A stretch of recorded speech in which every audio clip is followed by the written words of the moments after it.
On the morning of June 18th, 1815, could the ultimate factor determining the political fate of the European continent have been not a stroke of military genius, but rather the volume of rainfall per square meter and the chronometric delay of a courier bogged down in the mud? Historiography has traditionally narrated the Battle of Waterloo through the lens of French Emperor Napoleon I's dramatic downfall and the Duke of Wellington's tactical triumph. However, military archives, general staff correspondence, and the ammunition logs of artillery batteries from the period clearly reveal that a fundamentally mechanical, meteorological, and logistical crisis lay at the very heart of this monumental clash. Historical narratives have also frequently depicted the aftermath of the Battle of Waterloo as the restoration of peace and the glorious return of exiled dynasties. However, the diplomatic archives, military logistics records, and bank ledgers of the era have clearly proven that with the end of kinetic warfare, a much more ruthless, bureaucratic, and economic campaign of strangulation had begun. Open field conflicts that lasted a quarter century and cost millions of lives were replaced by the cold, calculated, and millimetric operation of international financial mechanisms and government offices. The physical destruction wrought by swords came to an end, only to be filled by a systematic mechanism of domination created by sealing wax and heavy taxation. Assuming that the age of revolutions had closed, and that absolutism had been restored forever, the monarchies transformed their military victories into a flawless logistical occupation at the negotiating table. That tense 18-year crucible between the July Revolution of 1830 and the year 1848 has entered history as an incubation period during which not only political regimes, but humanity's very perception of space and time underwent a radical mutation. The Concert of Europe system, engineered by Austrian Chancellor Clemens von Metternich, rested upon a fundamental logistical premise: the slowness of communication and movement. Within the military doctrine of this system, the weeks that elapsed between the spark of an insurrection and the arrival of its news at the capitals of neighboring empires provided the state apparatus with a flawless temporal advantage to prepare a military intervention. Dependent upon the biological speed limits of mounted messengers, the closure of mountain passes, and the physical barriers of geography, this old-world diplomacy could easily isolate local uprisings and suffocate them through cross-border gendarmerie forces. Throughout this academic and analytical examination, a pure assessment of military engineering, logistics, and topography, completely stripped of romanticized myths of heroism and emotional narratives, will unfold on screen, centering on the critical communication vulnerabilities within the general staff system of the First French Empire, the bureaucratic flaws in the written order network of Marshal Soult, who assumed the role in the absence of the seasoned Marshal Berthier, and the tactical toll exacted by the mathematical velocity losses of mounted couriers traversing muddy terrain will be dissected with millimeter precision. The geological profile of the Mont Saint-Jean Ridge, located within the borders of Belgium, the physical protection afforded by Wellington's reverse slope defense doctrine, and the devastating impact of the severe summer storm that erupted on the night of June 17th upon the terrain will be meticulously examined. How the torrential rain reduced the mobility of the French 12-pounder Gribeauval guns to absolute zero, and how the solid shot lost its kinetic energy by failing to ricochet in the mud, will be addressed strictly through the lens of scientific and ballistic data. On this comprehensive documentary journey, not only the battlefield formations of the 73,000-strong French, 68,000-strong 7th Coalition, and 50,000-strong Prussian armies will be scrutinized. Immediately following the removal of biological debris from the battlefields, we will descend into the harsh terms of the Second Treaty of Paris of 1815 and the gloomy corridors of the new European order. We will examine, with forensic precision, the doctrine of this new system, constructed by the architect of the concert of Europe, Austrian Chancellor Clemens von Metternich, and the commander of the British Occupation Army, the Duke of Wellington, which transformed armies from instruments of international conquest into multinational gendarmes tasked with suppressing cross-border domestic insurrections. Yet by the 1840s, Europe's logistical map began to irreversibly contract under a new nervous system constructed from the iron and coal of the Industrial Revolution. With the laying of railway lines that began to enmesh the continent like a web, and the operationalization of civilian telegraph stations, the transmission velocity of information transcended biological and mechanical thresholds, attaining an electromagnetic speed. Word of a barricade battle in Paris no longer reached a working-class neighborhood in Vienna or a printing press in Berlin weeks later, but in a matter of mere hours. This phenomenon transformed mass psychology from disconnected local insurrections into a simultaneous continental reaction.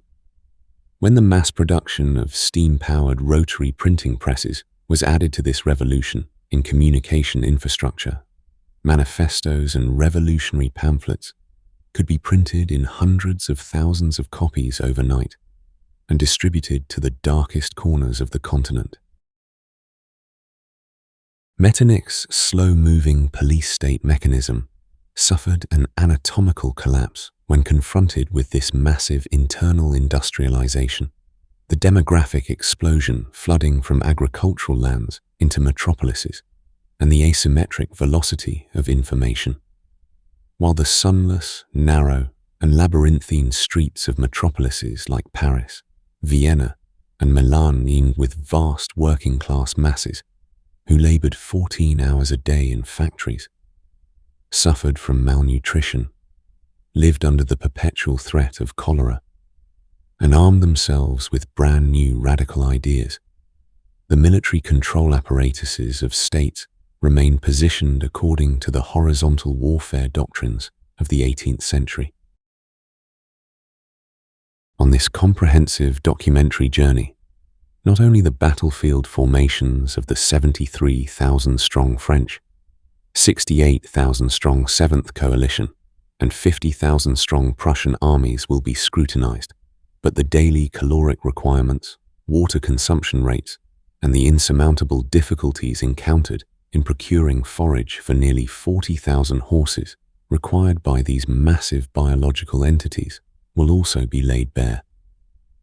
Every factual reality, from the mechanical disparities between the 3-round per minute firing capacity of the standard British infantry weapon, the Brown Bess musket, and the accuracy rates of the French Charleville muskets, to the anatomical condition of the nearly 50,000 dead and wounded left on the field post-battle, and the severe inadequacies of medical triage and amputation techniques of the era, will be processed with the meticulousness of a forensic pathologist. The deployment pattern on the map of the 150,000-strong Allied occupation army, which paralyzed France's northern and eastern border regions for a full 5 years, will be examined in all its dimensions. The process by which the daily provisions for this massive biological mass and their horses' fodder were exacted directly from the French populace will be scrutinized step by step. How not just the land, but the economy itself was conquered, will be analyzed with mathematical precision, focusing on the critical financial role played by the Bearing and Hope banks in collecting the massive 700 million franc war indemnity imposed upon France. It will be demonstrated how military defeat did not remain confined to the front lines, but transformed into bureaucratic vengeance through the Second White Terror that began with the Second Restoration. The bureaucratic purge that saw the dismissal of over 20,000 experienced Napoleonic officers and the immense socio-economic pressure created by the demi-solde, half-pay system will be detailed in all their stark reality. Ultimately, we will transition from the horizontal topography of open field battles to the narrow and winding medieval streets of Paris during the July Revolution of 1830. When urban warfare mechanics come into play, the way in which torn-up cobblestones served as physical barriers to completely neutralize the ballistic and maneuvering superiority of the regular army will be analyzed with scientific rigor. It will be analyzed with analytical precision that the urban barricade wars sweeping across the European continent from one end to the other in 1848 were not merely an ideological explosion, but a colossal laboratory of urban asymmetric warfare forged by a revolution in communication and logistics. The epidemiology of rebellion leaping from Paris to Vienna, forcing Metternich, the very architect of the system, to flee to England inside a laundry basket alongside the total paralysis of his own police apparatus, will be dissected as a profound military and bureaucratic case study.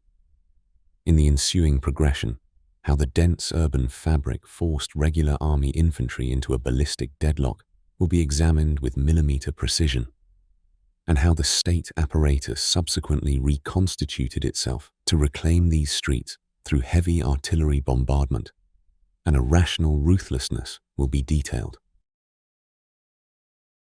Following these seismic political ruptures and bloody street wars within Europe, how the great powers, having lost prestige in domestic politics, redirected their gaze outward to the east and were dragged into history's first modern industrial war on the Crimean Peninsula, will constitute one of the foundational pillars of this inquiry. Every military, meteorological, and industrial reality will be decoded.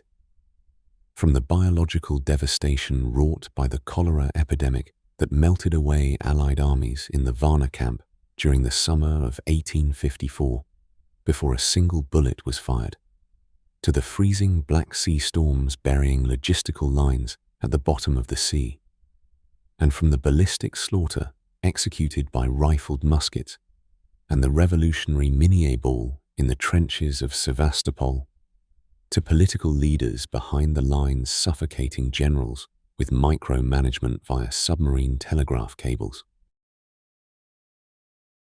However, before delving into these ruthless and strictly factual pages of history, a brief note is required. Due to our current technical processes, we unfortunately do not possess direct control over the advertisements broadcasted on the platform. Nevertheless, in order to ensure your focus on this profound narrative remains undisturbed and your sleep is never interrupted in the late hours of the night, we aim to take the reins as soon as possible and eliminate mid-roll advertisements entirely. To accelerate this process and aid in the expansion of this independent archive, you may like our video and subscribe to our channel. Because history is resurrected right now, within the minds of you who are listening to these words from various corners of the globe, at different hours of the day. Leave your own mark upon this silent anatomy table by noting down your current geography and time in the comments for the historical record. If you are ready, the process now commences with that great breaking point, stretching from the diplomatic tables of the Congress of Vienna, which ignited the fuse of these events, to the declarations of mobilization, leading directly to those muddy plains where the military doctrines and maps of Europe were permanently redrawn.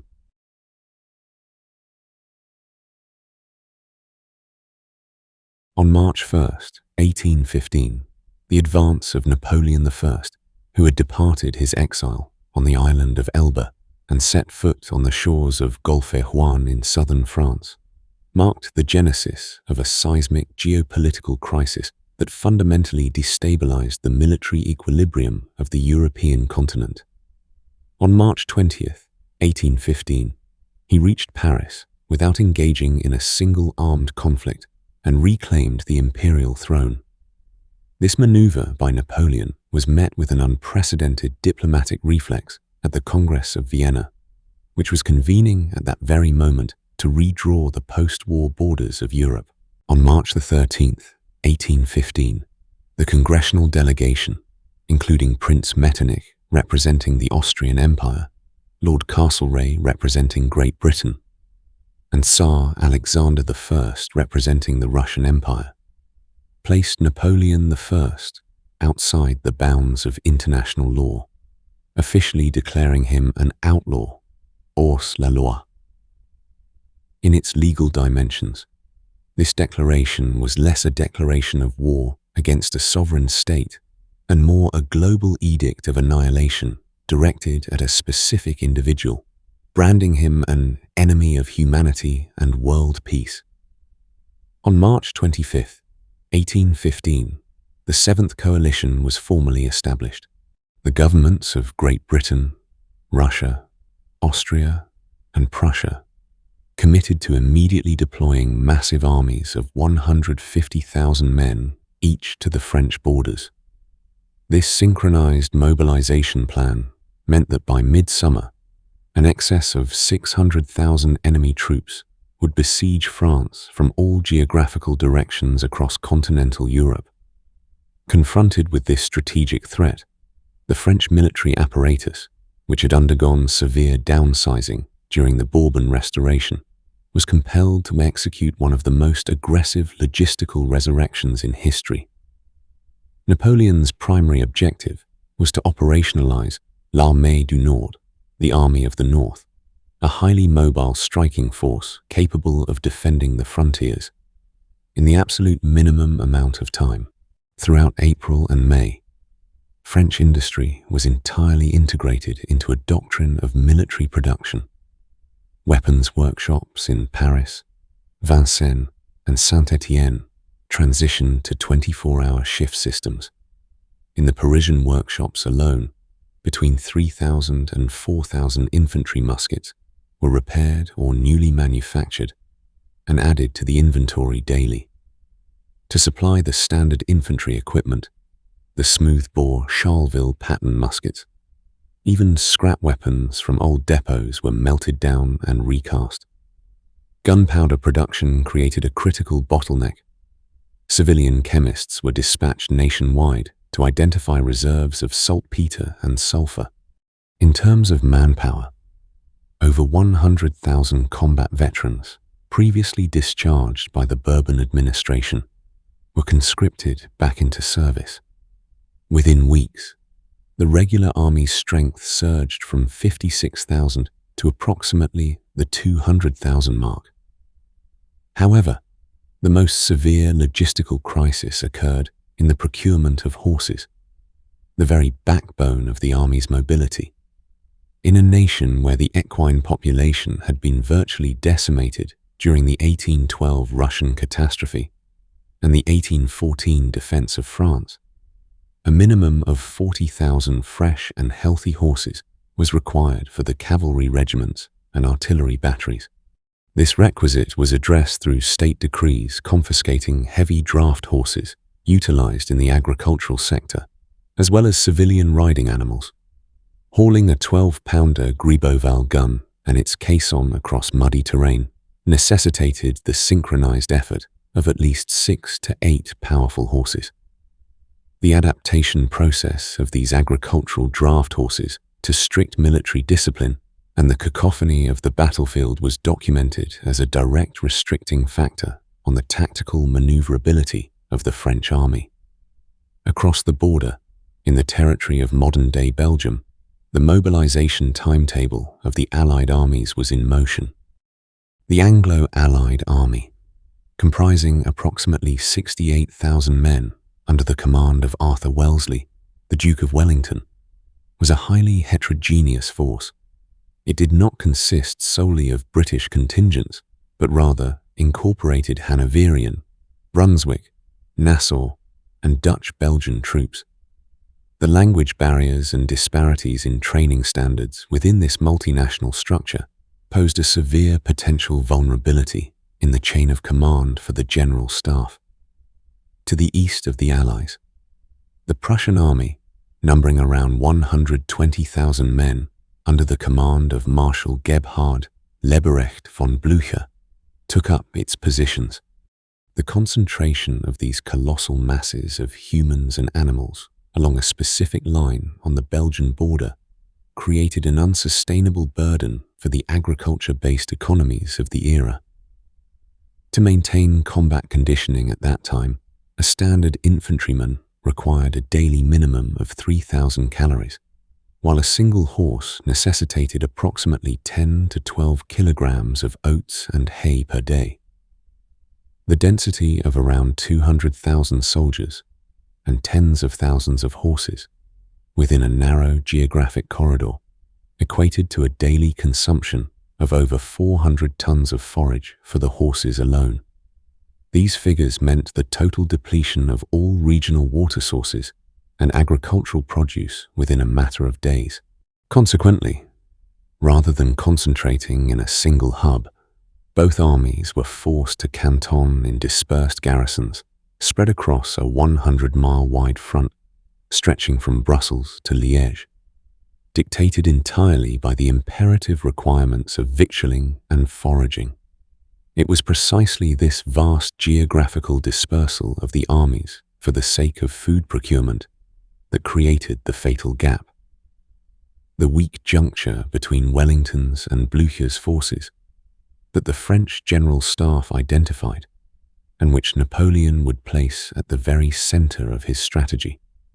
The direction of military maneuvers and the positioning of the armies were determined not by the strategic desires of their commanders, but rather by the mandatory daily biological consumption of tens of thousands of horses and soldiers.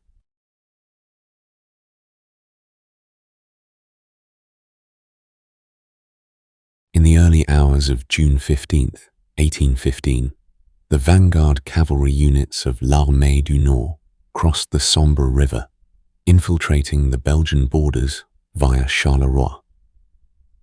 This maneuver marked the de facto commencement of the maneuver on central positions, manœuvre sur les positions centrales, the very foundation of Napoleon's strategic vision. The Emperor's fundamental military doctrine was predicated upon preventing the juncture of numerically superior enemy forces. To this end, a massive wedge was planned to be driven into the Charleroi-Brussels axis, the physical point of contact between Wellington's Anglo-Allied army and Blücher's Prussian forces. The objective was to cleave the two Allied armies down the middle, sever their lines of communication and supply, and subsequently annihilate them one by one on isolated fronts by establishing local numerical superiority. However, during the simultaneous battles of Ligny and Quatre on June 16, 1815, this theoretical perfection devolved into a monumental tactical catastrophe due to the bureaucratic inadequacies of the French General Staff and the collapse of its communication network. On the morning of June 16th, the French army was divided into two main wings and a central reserve. The right wing, under the personal command of Napoleon, was positioned to assault the Prussian forces massing around the village of Ligny. The left wing, under the command of Marshal Michel Ney, was tasked with seizing Quatre, a vital geographical crossroads. The Quatre intersection served as a strategic artery, linking Namur and Nivelles on the east-west axis, and Charleroi and Brussels on the north-south axis.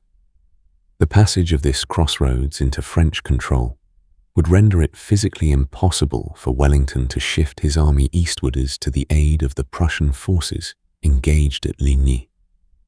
Yet, This flawless geometric plan collided with the mechanical limitations of the era's written order system and the velocity of mounted couriers. Marshal Louis-Alexandre Berthier, who had served as Napoleon's chief of staff for many years and possessed the ability to translate complex military directives to subordinates completely, lucidly, and instantaneously, was absent from the army during the 1815 campaign. Marshal Nicolas Jean de Dieu Soult, who assumed this critical duty in his stead, was an exceptional field commander, but proved exceedingly inadequate as a chief of staff. The dispatches penned by Soult were ambiguous, contradictory, and chronologically inconsistent regarding their timestamps. The initial toll of this headquarters vulnerability manifested during Marshal Ney's offensive against Quatre. The definitive order directing Ney to capture the crossroads at all costs was not written and handed to a courier until approximately 6:30 in the morning. By the logistical standards of the era, while the average speed of a mounted courier across open terrain could reach 15 kilometers per hour, on muddy, battered dirt roads choked by hundreds of thousands of soldiers, thousands of artillery carriages, and supply trains, this velocity plummeted to a mere 5 to 6 kilometers per hour. Consequently, the orders authored by Soult reached Marshal Ney's headquarters hours later, and Ney was only able to mobilize the troops under his command at around 1400 in the afternoon. This 7-hour loss of initiative afforded the Dutch-Belgian brigade defending the Quatre crossroads the opportunity to hold their ground, despite being vastly outnumbered, until British reinforcements arrived. Ney's delay was the first major error that enabled the stabilization of the front line and the securing of Wellington's army. However, the greatest tactical anomaly of the day, an event recorded in military history literature as the fatal Pendulum March, was the tragedy experienced by the First Corps under the command of General Jean-Baptiste Drouet, Comte d'Erlon. This massive military mass, comprising roughly 20,000 infantrymen, 1,500 cavalry, and 46 guns, was advancing toward Quatre as the reserve force of Marshal Ney's left wing. At approximately 1600, with Napoleon on the verge of encircling the Prussians on the Ligny front, a courier was dispatched directly to d'Erlon, ordering his corps to assault the right flank of the Prussian army on the Emperor's front. This order, drafted by Soult, bypassed the military hierarchy and was delivered directly to d'Erlon without informing Ney. Upon receiving the order, d'Erlon immediately pivoted eastward toward Ligny. Altering the march direction of a 20,000-strong corps was no simple maneuver. Turning columns of infantry and artillery batteries stretching for miles by 180 degrees on narrow village roads was a process that consumed hours and expended colossal kinetic energy. Just as the corps approached the Ligny front, Marshal Ney, finding himself in a dire situation against British reinforcements at Quatre, and realizing with furious exasperation that d'Erlon was not marching to his aid, issued a strict and unequivocal counter-order demanding the corps' immediate return to his sector. D'Erlon found himself caught between Napoleon's ambiguous directive and the absolute order of Ney, his direct superior.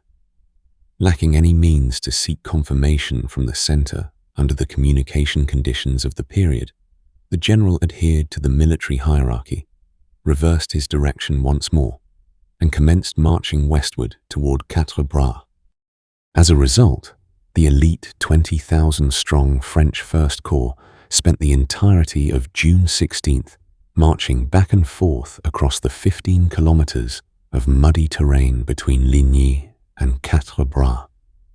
They heard the roar of the cannons from both battlefields, yet concluded the day without firing a single musket. Had these 20,000 fresh soldiers and 46 guns joined Napoleon at Ligny, the Prussian army could have been utterly annihilated. Had they joined Ney at Quatre, the centre of Wellington's army could have been shattered. The breakdown in communication completely neutralized the most potent striking force of the French army. By the end of the day at Ligny, Napoleon inflicted heavy casualties upon the Prussian army, forcing them to retreat. Yet this was an incomplete victory. The emperor committed a fatal analytical error by assuming that the defeated Prussians, under their aged commander Blücher, would fall back eastward toward the Rhine River, along their own lines of supply. Instead, Blücher executed a disciplined withdrawal northward toward the town of Wavre, preventing his army's disintegration at the cost of sacrificing his logistical tethers. This maneuver was the true stroke of strategic genius, ensuring that the Prussian army remained on a parallel axis with Wellington, enabling them to march to his aid at the critical juncture. Plagued by deviations in courier speeds and illegible map coordinates, the French General Staff had sown the seeds of the catastrophe they would confront 2 days later, on the evening of June 16th.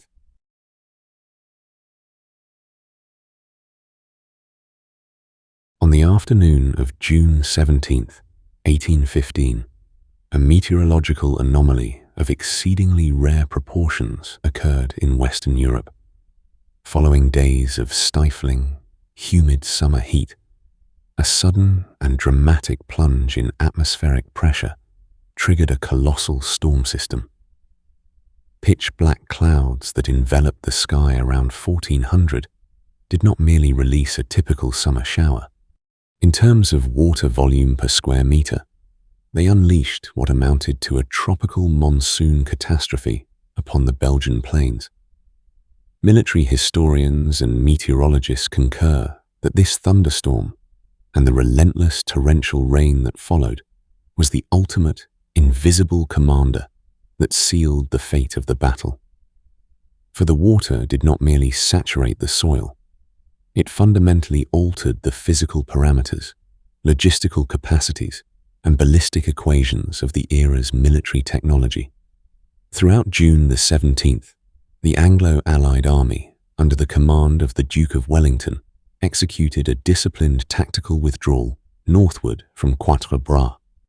Wellington's objective was the Mont Saint-Jean Ridge, a position he had personally reconnoitred on horseback months prior, engraving its topographical structure into his mind. From the perspective of military engineering, this terrain offered a flawless natural fortification. Implementing a tactic enshrined in British military doctrine as the reverse slope defense, Wellington deployed the bulk of his 68,000-strong army just behind this ridge, which sloped gently downward to the north, placing them entirely out of the visual line of sight of the French looking from the south. While this topographical barrier physically shielded the infantry lines from direct enemy artillery fire, it simultaneously made it impossible for the French General Staff to calculate the true numerical strength and deployment of the Allied army. On the forward slope of the ridge, the chateau of Hougomont, the farm of La Haie-Sainte, and the hamlet of Papelotte, structures with stone walls and high ballistic resilience, were fortified as forward outposts, designated to function as the breakwaters of the defensive line. However, the advantages provided by the topography acquired an entirely different dimension as the nocturnal downpour metamorphosed into a logistical nightmare. The valley, stretching roughly 1.5 kilometers between Mont Saint-Jean and La Belle Alliance, where the French army was encamped, possessed a soil structure characterized by dense clay and loam. The tons of rainfall transformed this agricultural land into a sea of viscous, knee-deep mud. The most devastating impact of these conditions was observed on the French artillery batteries.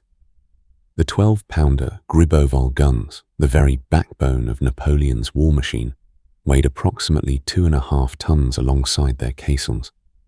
The narrow wooden wheels of the cannons sank completely into the clay mire.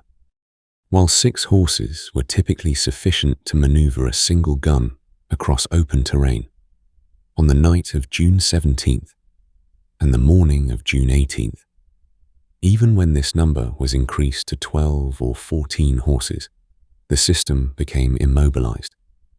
The hooves of the horses sank into a mire that generated a vacuum effect. Hundreds of draft horses were ruthlessly destroyed in the mud due to torn muscles or fractured legs. Yet the true scientific catastrophe generated by the mud was the dampening of kinetic energy. 19th century artillery doctrine relied not on shells exploding in the air, but on the principle of the solid shot ricocheting forward after striking the ground.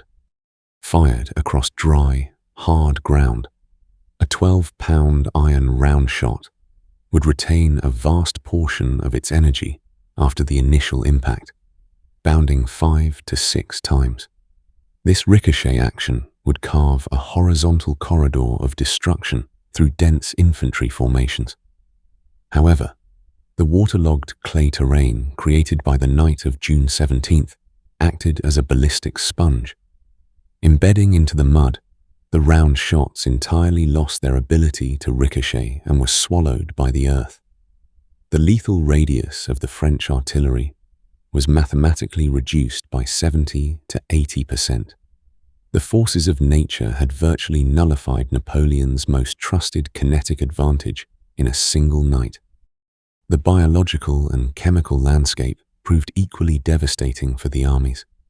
In total, over 140,000 men spent the night of June 17th without tents, exposed to the elements, attempting to sleep amidst knee-deep mud and drenched fields of rye towering 2 meters high.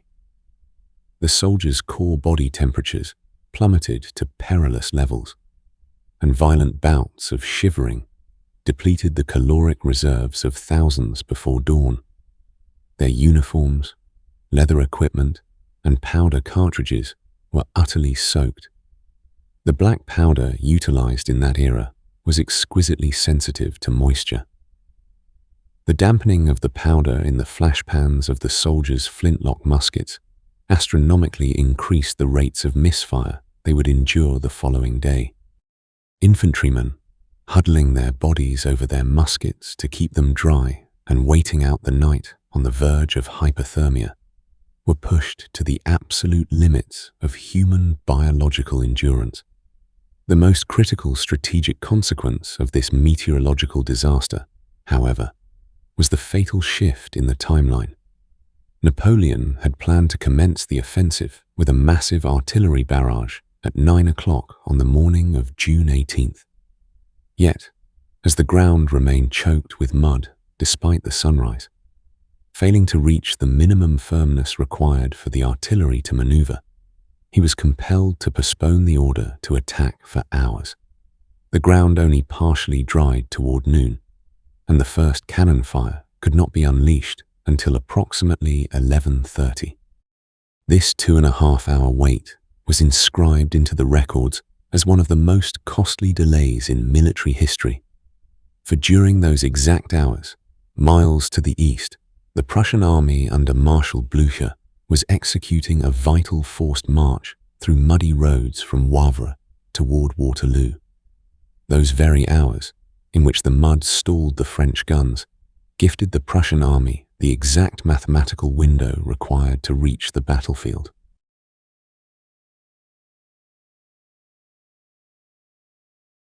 On the morning of June 18th, 1815, as the clock struck 11:30, the first cannon shots echoing across the valley of Mont Saint-Jean initiated one of the largest and most obstinate artillery duels in military history. The colossal artillery formation Napoleon dubbed the Grande Batterie, Great Battery, was deployed on the right of the French centre as an uninterrupted wall of fire comprising approximately 80 barrels. The backbone of this battery was composed of 12-pounder Gribeauval guns, among the deadliest field artillery pieces of the era. However, the physical and ballistic consequences of the previous night's rainfall dismantled a century of artillery doctrine within a matter of hours. Despite exiting the muzzle at a velocity reaching approximately 400 meters per second, the massive 12-pound iron round shots failed to inflict the anticipated devastation upon reaching Wellington's lines. The projectiles, which were supposed to ricochet repeatedly after striking hard, dry ground to mow down infantry squares on a horizontal plane, instead plunged deep into the waterlogged clay mire. The kinetic energy of the round shots was entirely absorbed by the mud, which functioned as a colossal ballistic sponge. The artillery barrage transformed from a sweeping horizontal slaughter into a localized vertical strike that merely crushed its immediate point of impact. The mud, forged by nature, had literally swallowed the lethal potential of Napoleon's most trusted weapon. While the artillery barrage grappled with the mire, on the French left flank, the Second Corps, under the command of General Reiller, executed the first infantry maneuver of the battle. The objective was the chateau of Hougomont, which served as an advanced breakwater on Wellington's right flank. Napoleon's fundamental strategy was to force Wellington to shift his reserves to the right flank through a fierce diversionary assault on this position, thereby weakening the British centre. Yet, the assault on Hougomont swiftly ceased to be a tactical diversion and devolved into a massive meat grinder with its own gravitational pull. The thick brick walls of the chateau, pre-cut ballistic loopholes, and the disciplined fire of the defending British Coldstream Guards created an insurmountable physical barrier for the French infantry. Driven by tactical stubbornness and prestige, Napoleon's brother, Jerome Bonaparte, hurled division after division against these stone walls, far exceeding the troops initially allocated for the diversion. The surrounding woodland and the courtyard of the chateau morphed into a microscopic hellscape where thousands of soldiers tore each other apart with bayonets and musket butts, perishing beneath flaming wooden roofs. Rather than draining Wellington's reserves, Hougomont became a strategic black hole that absorbed and annihilated over 14,000 French soldiers. Around 1300, upon receiving the first visual intelligence of approaching Prussian vanguards from the east, Napoleon made an urgent decision to conclude the battle post-haste and shatter the lock holding the enemy's centre. The First Corps, under the command of General d'Erlon, launched a massive offensive toward the Mont Saint-Jean ridge with approximately 16,000 infantry and supporting artillery. The French infantry advanced in exceedingly dense, colossal rectangular columns known as colonnes de division par bataillon, measuring roughly 200 men wide and 24 ranks deep. This formation was a psychological and physical battering ram designed to deliver a maximum shockwave to the enemy line. However, as this massive biological entity of 16,000 men trudged uphill, shoulder to shoulder through knee-deep mud, it lost its momentum entirely, grew hollowing lethargic, and presented a flawless geometric target for the British lines.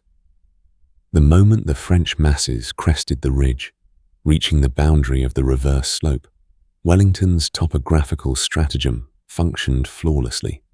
The British infantry, under General Thomas Picton, who had been lying prone just behind the ridge to shelter from the French artillery up to that moment, suddenly rose to their feet and unleashed a devastating volley of musketry from a distance of merely 40 yards. The Brown Bess muskets utilized by the British fired massive .75 caliber lead balls, maintaining a disciplined sequence of fire with a firing capacity of 3 rounds per minute. The British lines poured a mass of lead weighing thousands of ounces into the tightly packed French columns within seconds. Considerably heavier in caliber compared to the French Charleville muskets, these projectiles inflicted an anatomical catastrophe upon the bones, organs, and muscle tissues of the densely packed French soldiers. The kinetic shock instantaneously shattered the French front ranks, creating a monumental wall of death. Exactly at this moment of chaos, smoke, and hesitation, one of the most violent kinetic collisions of the battle emerged onto the stage. The British heavy cavalry brigades, the Union Brigade and the Household Cavalry, under the command of Lord Uxbridge, drew their swords and charged downhill into the reeling French infantry columns. Reaching speeds of 25 to 30 kilometers per hour, colossal war horses weighing an average of 500 to 600 kilograms, bearing armored riders, crashed into the completely disorganized French infantry formations as a surging wave of steel and muscle. The crushing of human bodies beneath these massive biological entities, the mechanics of sword strikes shattering bone, and the anatomical ruin wrought by thousands of hooves utterly disintegrated d'Erlon's 16,000-strong offensive in a matter of minutes. Yet, the absolute lack of control inherent in the nature of warfare intervened here as well. Swept away by the bloodlust generated by kinetic momentum, the British heavy cavalry ignored or completely failed to hear their officers' recall bugles, advancing all the way to the French artillery batteries at the bottom of the valley. These elite cavalrymen, whose horses were utterly exhausted by the deep mud, the weight of their armor, and relentless sprinting, were caught by a ruthless counterattack from fresh French lancer regiments. Unable to maneuver their horses, the British cavalry were virtually annihilated within minutes against the long French lances. This sequence of violent clashes, culminating by 1430, left behind thousands of corpses and severely crippled the offensive striking capacities at the center of both armies.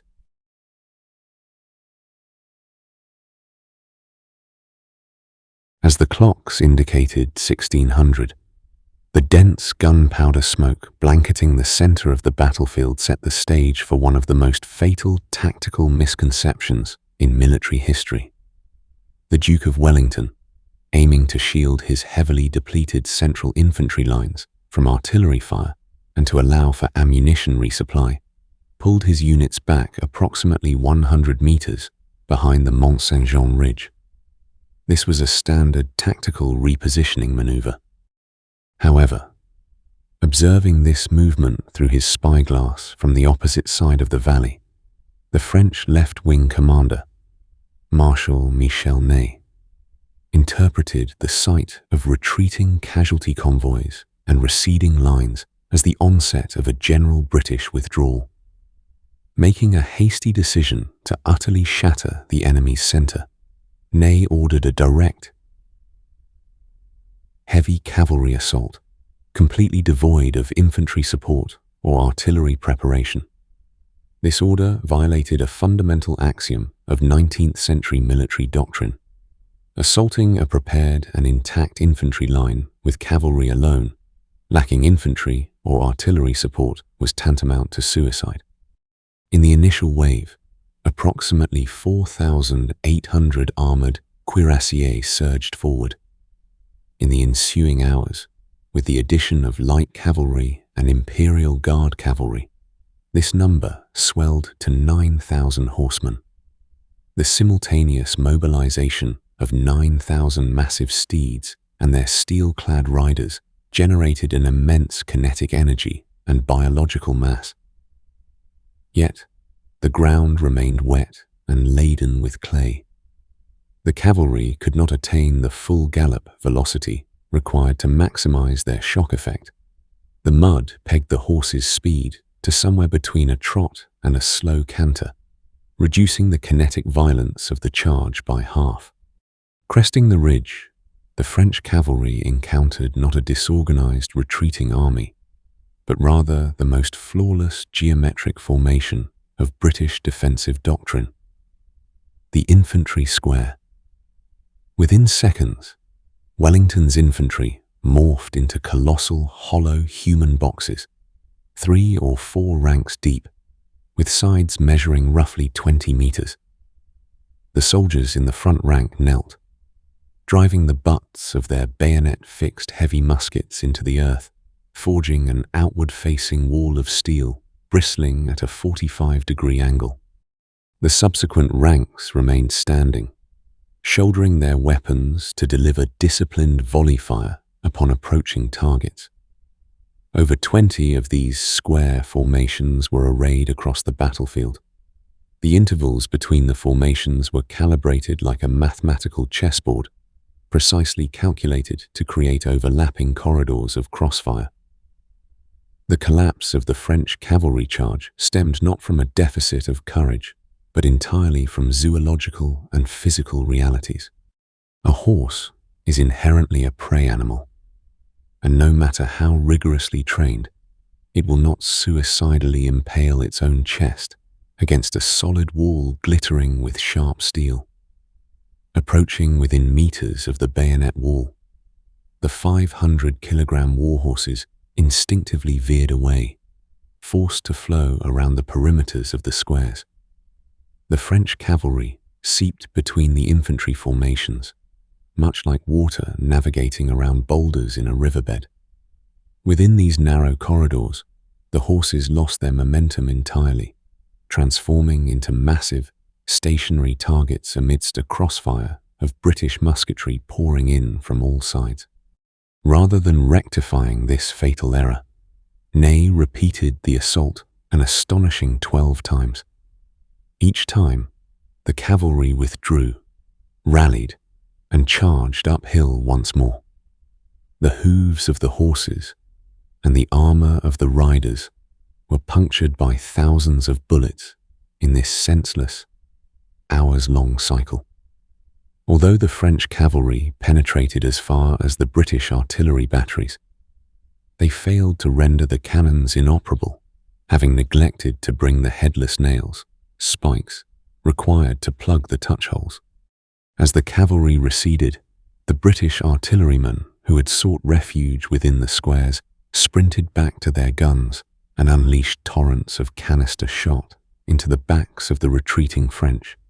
By 1800, the floor of the valley had devolved into an anatomical wreckage comprised of thousands of dead and agonizing horses, shattered armor, and crushed bodies. Napoleon's most elite mobile striking force had melted away without breaking a single infantry square. At that precise moment, a second massive rupture, one that completely altered the geometry and numerical equilibrium of the battle, unfolded a few kilometers east of the battlefield, on the fringes of the Bois de Paris. Around 1630, the Prussian Fourth Corps, commanded by General Friedrich Wilhelm von Bülow, concluded their grueling forced march through muddy roads and struck the French right flank. The Prussian army, missing since the evening of June 16th, and presumed by the French General Staff to be withdrawing eastward, had in fact been marching directly toward Waterloo for hours. This mass of 30,000 fresh soldiers began exerting intense pressure directly through the village of Plancenoit, hitting the French line at a perpendicular angle.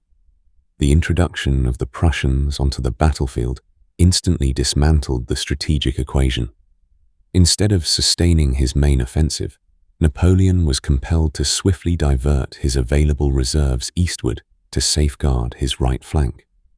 General Lobau's Sixth Corps was dispatched to Plancenoit to halt Bülow's advance.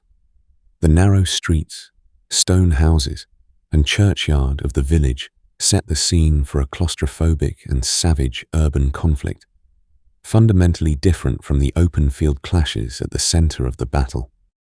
The Prussian numerical superiority rapidly manifested, and the French lines buckled inward toward the village. On the military map, the deployment of the French army ceased to be a straight line facing Wellington. Constrained by the Prussian pressure, it transitioned into an L-shaped defensive en potence, refused flank posture. Around 1830, as the imminent danger of Plancenoit falling into Prussian hands materialized, Napoleon made an exceedingly critical decision. The Emperor committed the Young Guard, Jeune Garde division to this village, a force comprised exclusively of elite veterans, hoarded for the ultimate blow that would dictate the fate of the battle. The Young Guard retook the village house by house, street by street in a vicious bayonet assault. However, this maneuver resulted in Napoleon's most valuable strategic reserve, the very force he could have utilized to shatter Wellington's center, being consumed far from the main axis of the battle, merely to stall the Prussians. Exploiting the time gifted by communication vulnerabilities and the mud flawlessly, Blücher's army, through its mere presence, had cleaved the energy of the French war machine across two separate fronts, slowly suffocating it.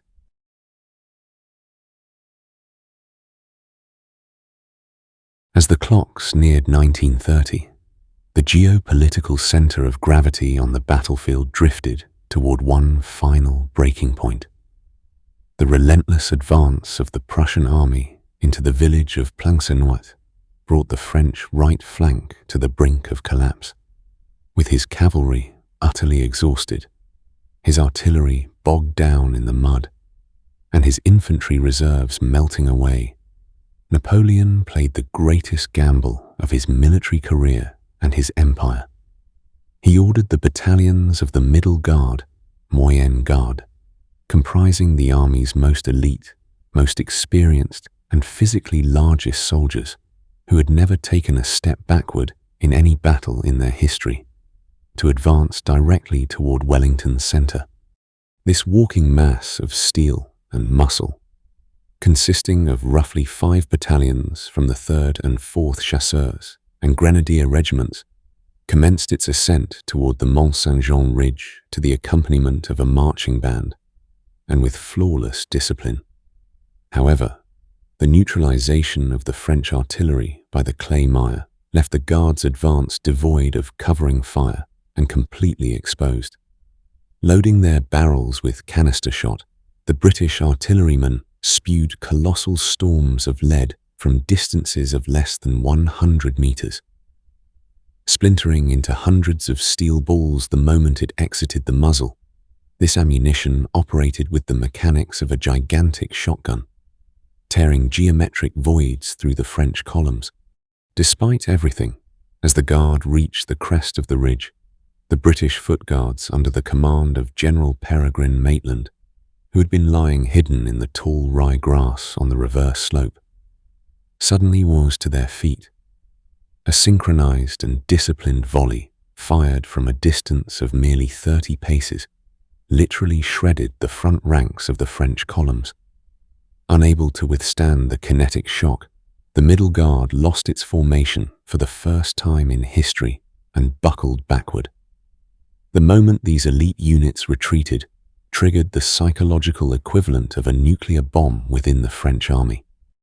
The cry of "La Garde recule," the Guard retreats, rapidly echoing across the battlefield, severed the discipline of the massive military mechanism in a matter of seconds. Succumbing to absolute panic, l'Armée du Nord lost its chain of command and began fleeing southward as a completely disorganized mob.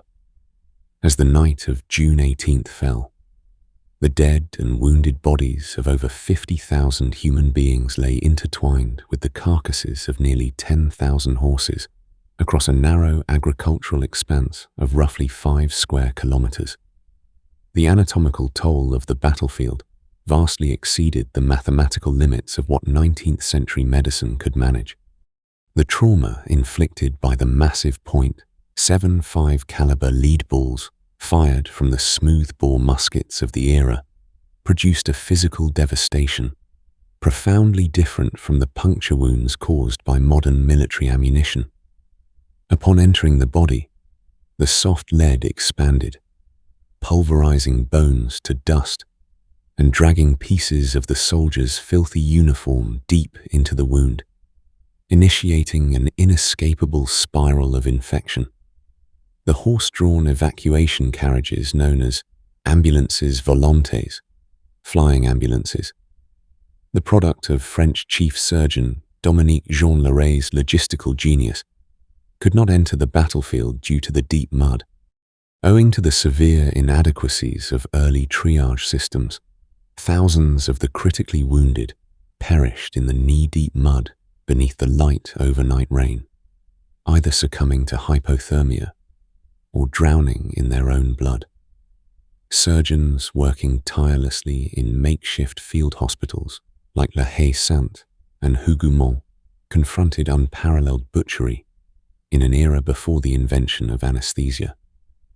Amputations, the sole method of treating limbs shattered by musket balls, were performed with nothing but leather biting straps and pure alcohol.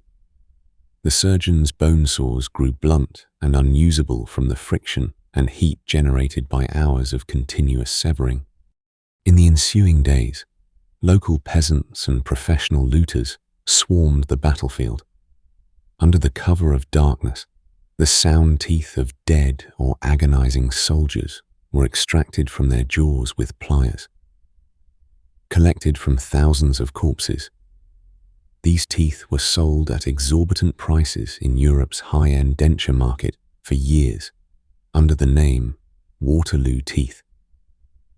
The colossal biological mass of the corpses was too immense to be buried. To prevent epidemics, the bodies of thousands of humans and horses were burned on open pyres for weeks. Years later, the remaining massive piles of bones were collected by British companies, ground into dust in mills, and utilized as fertilizer in the agricultural industry. As the topographical smoke of the military slaughter cleared, the political shockwaves reaching European capitals permanently altered geopolitical maps.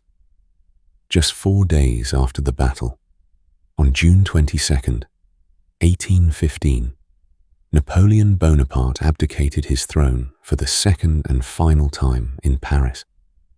He was exiled into absolute isolation on the island of St. Helena, situated in the middle of the Atlantic Ocean, thousands of kilometers from the nearest landmass. The physical outcome of Waterloo paved the way for the immediate and uncompromising implementation of the decisions made at the Congress of Vienna. The European continent transitioned to a multipolar balance of power system known as the Concert of Europe, designed to prevent the hegemony of a single nation or military genius. Borders were redrawn with mathematical precision according to the power capacities of empires. This new geopolitical gridlock prevented a massive continent-wide conflict until the Crimean War in 1853, granting Europe decades of relative diplomatic stabilization. Demographically, the millions of young men France had lost in ceaseless wars since 1792 devastated the nation's population pyramid, leaving voids in the agricultural and industrial workforce that would remain unfilled for decades. The Battle of Waterloo symbolized the final closure not only of a political era, but also of a specific military doctrine. Napoleon's offensive philosophy, predicated upon massive infantry columns and the kinetic shock of artillery, had gone bankrupt. It was superseded by Wellington's logistical defense models, which utilized topography and the reverse slope, maximized firepower, and prioritized defensive depth. The standardization in weapons technology, the direct impact of weather conditions on logistical networks, and the general staff synchronization of coalition armies comprising diverse nations became the fundamental curriculum taught in future military academies.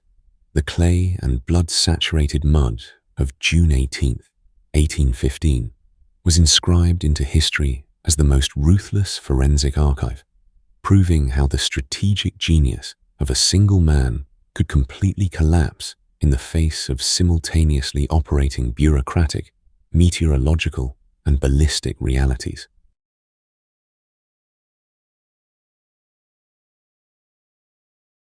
Signed on November 20th, 1815, the Second Treaty of Paris brought an end to kinetic military operations, while simultaneously deploying the most systematic mechanism of economic subjugation history had witnessed up to that point.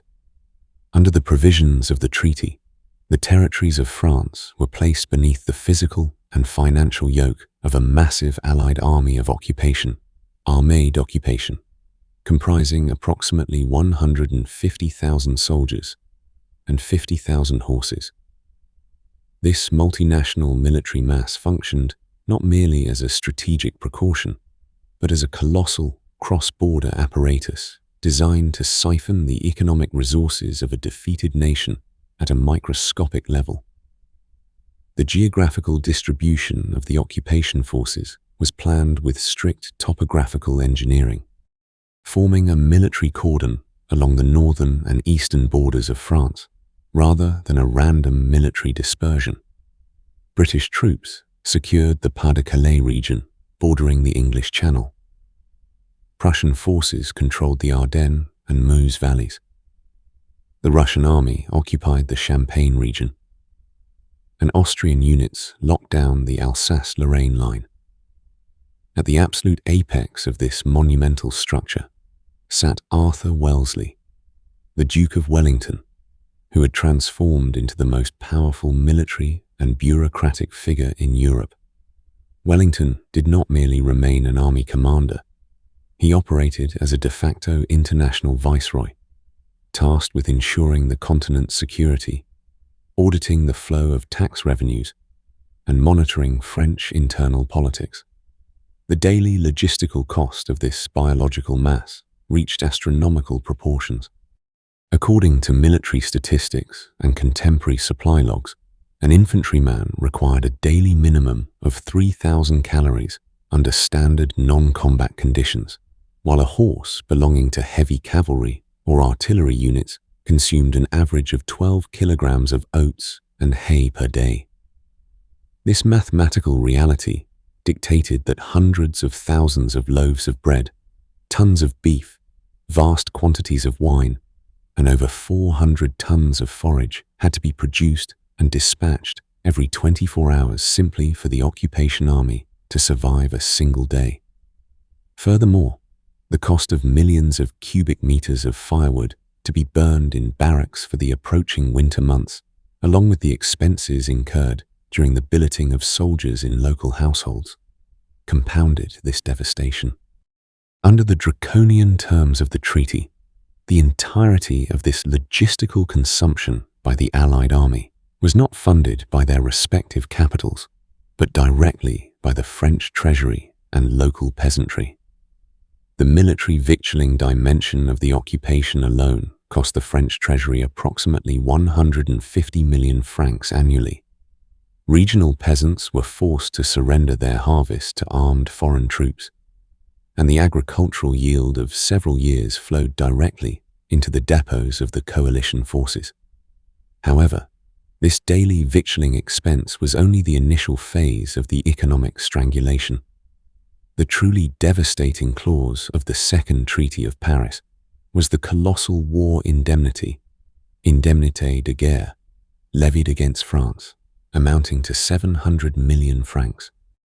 Given the economic volume of the era, this figure was not a sum a state could pay off swiftly using physical gold and silver reserves. The primary objective was to trap France in a permanent spiral of debt, thereby preventing its rearmament and its ability to pose a military threat for decades to come. Slated to be paid in equal installments over 5 years, this indemnity obstructed all liquidity channels of the French economy. Taxation was raised to unprecedented levels, and the domestic supply of gold transitioned into a unidirectional flow toward Allied coffers. By 1818, this unsustainable economic burden forced an intersection between international diplomacy and modern high finance. The French Prime Minister, the Duc de Richelieu, clearly calculated that the ongoing occupation was dragging the nation toward bankruptcy. At the Congress of Aix-la-Chapelle in 1818, he sat at the negotiating table with Allied leaders. The objective was to secure the withdrawal of the occupation army earlier than the planned 5 years, specifically by the end of the third year. The Allies accepted this diplomatic proposal, strictly on the condition that the remainder of the indemnity, approximately 265 million francs, be paid in a single, upfront cash installment. However, the French treasury did not physically possess this liquidity. At this precise breaking point, modern financial mechanisms superseded kinetic warfare. The London-based Baring Brothers and the Amsterdam-based Hope and Company banks stepped in, orchestrating one of the largest international sovereign debt operations in history. These private financial institutions underwrote the government bonds that the French state would issue. The mechanics of the system were exceedingly cold and precise. Baring and Hope sold the French national debt to individual investors in international markets, creating a colossal pool of liquidity. This acquired cash was then paid to the Allied states in a single transaction. With the completion of the payment, the Allied army of occupation completely withdrew from French territory in the final months of 1818. France was rid of foreign soldiers within its borders.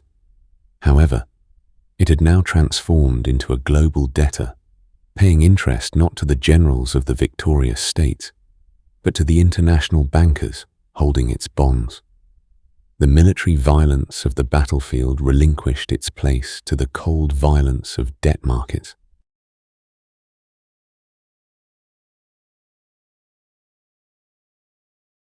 Allied cavalry, King Louis XVIII, found himself amidst a profound political and administrative crisis. The restoration of the monarchy following Napoleon's 100 Days materialized with a far more draconian and vindictive institutional reflex than the first. In the initial phase, pragmatic steps were taken to manage the transition and construct a bridge between revolutionary elements and the crown. Joseph Fouché, the security backbone of the empire, was appointed Minister of Police, while the diplomatic genius Charles Maurice de Talleyrand was named Minister of Foreign Affairs. These two figures attempted to stabilize the system, but their pragmatic presence was short-lived. In the face of the radical wing of the royal family and extreme royalist pressures originating from the provinces, both men were purged, and the administration fell entirely into the hands of monarchist radicalism. The parliamentary elections held in August 1815 birthed an assembly structure designated in French political history as the Chambre introuvable, or the unobtainable chamber. Composed of fanatical royalists to a degree that even King Louis XVIII could not have anticipated, this assembly launched a legal assault to bureaucratically and physically obliterate all traces of the Napoleonic era. This period, inscribed in historical literature as the Second White Terror, was not merely confined to the violent acts of street mobs. It metamorphosed into a legal purge mechanism executed directly by the state. State of emergency laws were enacted, and military tribunals, along with special courts known as corps prévôtals, were established. These courts penalized political dissidents and Napoleon loyalists through accelerated trial processes without a jury system. Physical executions carried out by pro-monarchy militias in southern France acquired legal legitimacy through strict decrees issued from Paris. The most devastating and systematic blow of the White Terror struck the administrative structure of the French military apparatus. The colossal L'Armée du Nord, mobilized by Napoleon during the 100 Days, was entirely disbanded. A rigorous bureaucratic cleansing process commenced to ideologically purge the army's ranks. During this purge, approximately 20,000 veteran officers and staff officers were expelled from the military.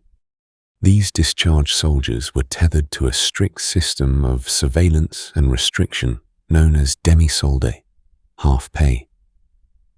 Forced to return to their hometowns and barred from entering Paris, these thousands of half-pay veterans fell under the daily tracking of the local gendarmerie and royal police, perceived as ever-present potentials for igniting a republican uprising. Economically ruined and stripped of their social status, these former Napoleonic officers transformed into a profound socio-economic pressure element. The most symbolic legal tragedy of this institutional cleansing occurred during the trial of Marshal Michel Ney, the left-wing commander at Waterloo. Arrested on August 3, 1815, Ney was brought before the Chamber of Peers, which turned the trial into a platform for political retribution. In the ensuing vote, 139 peers, including some of his former brothers-in-arms, sentenced Ney to absolute death for high treason. On the morning of December 7th, 1815, Marshal Michel Ney was brought before a blank wall near the Luxembourg Gardens in Paris. Contrary to the military customs of the era, he refused a blindfold and stood tall before the firing squad. Driven by his own strict military discipline, he personally gave the direct order to fire to the soldiers who would pull the triggers. Falling to the ground as the bullets pierced his body, Ney's death marked the zenith of the Second Restoration's bureaucratic and legal violence. By ruthlessly executing even its most popular military figure, the state explicitly declared that no tolerance would be shown to the former regime.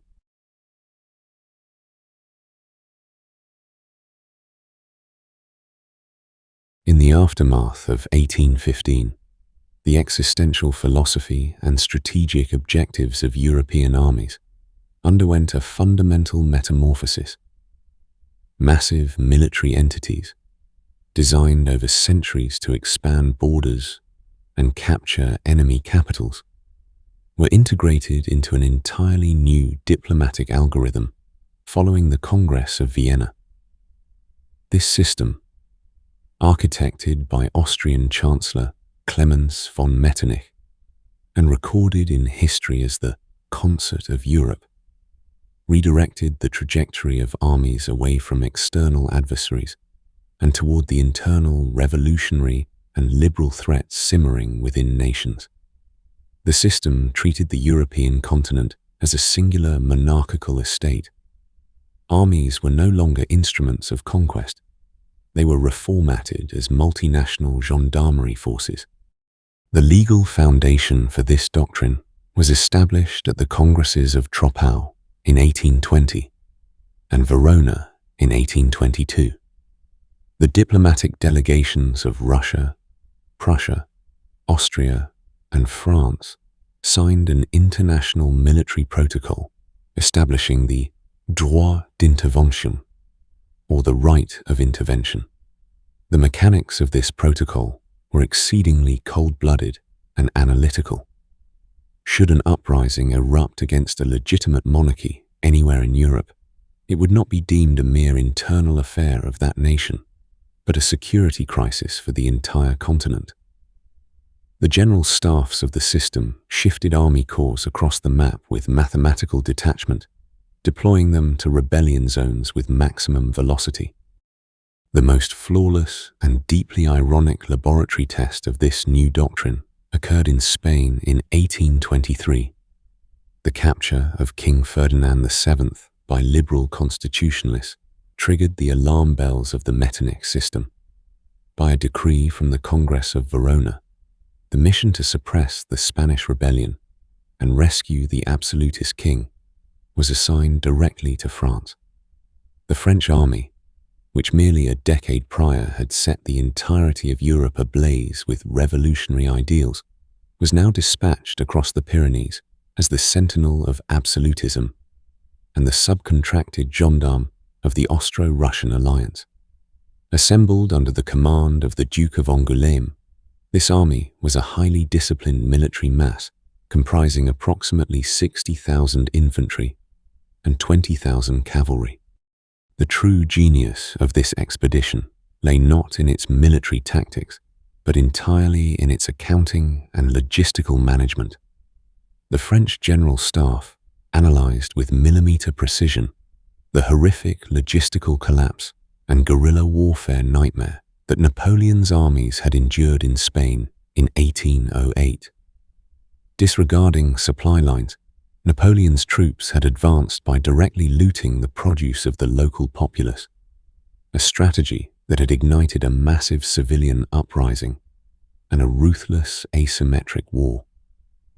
To avoid repeating this catastrophe, the French government handed the entire supply infrastructure to the renowned financier Gabriel Julien Ouvrard. Ouvrard forged direct commercial contracts with Spanish merchants, farmers, and local producers along the army's projected routes. When French troops crossed into Spanish territory, they were under strict orders to requisition absolutely nothing by force. Provisions, forage, and transportation services were purchased up front using gold and silver coins provided by the French treasury. Shifting logistics from military plunder to civilian capitalist contracts instantly neutralized the Spanish populace's motivation to resist. Greeting not an enemy army, but a colossal commercial caravan dispensing gold, the Spanish peasantry transformed into the most loyal suppliers of the French army. Crossing the Bidassoa River on April 7, 1823, French forces encountered virtually no serious resistance, reaching Madrid with mechanical efficiency. The Trocadero fortress, the defensive key to Cadiz, was breached through a silent bayonet assault. The completion of the Spanish campaign proved the mechanical perfection with which the concert of Europe system operated. The rebellion was isolated. The local populace was pacified through a logistical purchasing strategy, and the absolutist monarchy was restored to its throne. By keeping the scale of kinetic conflict to an absolute minimum, maximum political objectives were achieved. European armies had proven in the muddy trenches of Trocadero that they had mutated into a massive, slow-moving, yet lethally effective international police force, designed to sever the very veins of nationalist and liberal ideologies.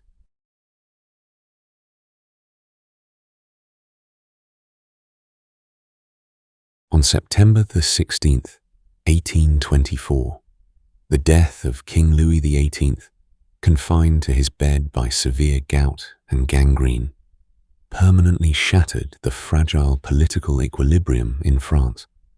The pragmatic balance of the constitutional monarchy, established post-revolution, vanished entirely with the king's final breath. The throne was assumed by Louis's brother, the Count of Artois, under the name Charles X.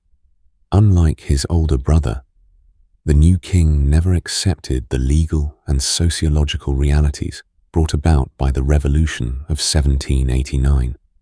In his mind, the state was not an entity to be governed by constitutions or parliamentary checks and balances, but a theocratic apparatus that must be ruled directly by divine right.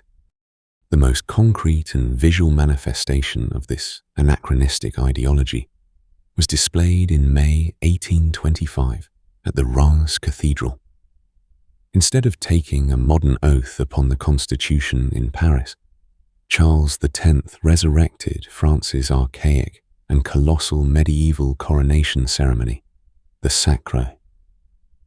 Beneath the heavy gloom of Gothic architecture, in a theatrical spectacle prepared through years of rehearsals, the king was anointed with the legendary holy oil, prostrated himself 7 times, and girded the ancient sword. Accompanied by velvet cloaks, golden scepters, and church choirs, this massive production was not merely a visual feast. It was a declaration of war against the industrializing, bourgeois, and enlightened France of the 19th century. However, this operation to revert to the past was not confined to symbolic rituals. It rapidly escalated into an economic and legal assault. The decree enacted in April 1825, etched into history as the Law of the Billion, was the most devastating logistical maneuver of this process. The law mandated the payment of a colossal cash indemnity to the aristocrats who had fled the country during the 1789 revolution, and whose lands had been confiscated and sold by the state. According to government calculations, the sum to be distributed among the former nobility amounted to exactly 1 billion francs. Yet the state treasury possessed no such cash surplus. The required liquidity was extracted directly from the pockets of the middle class through financial engineering. By force of law, the state slashed the interest rate of government bonds, which yielded 5%, down to 3%.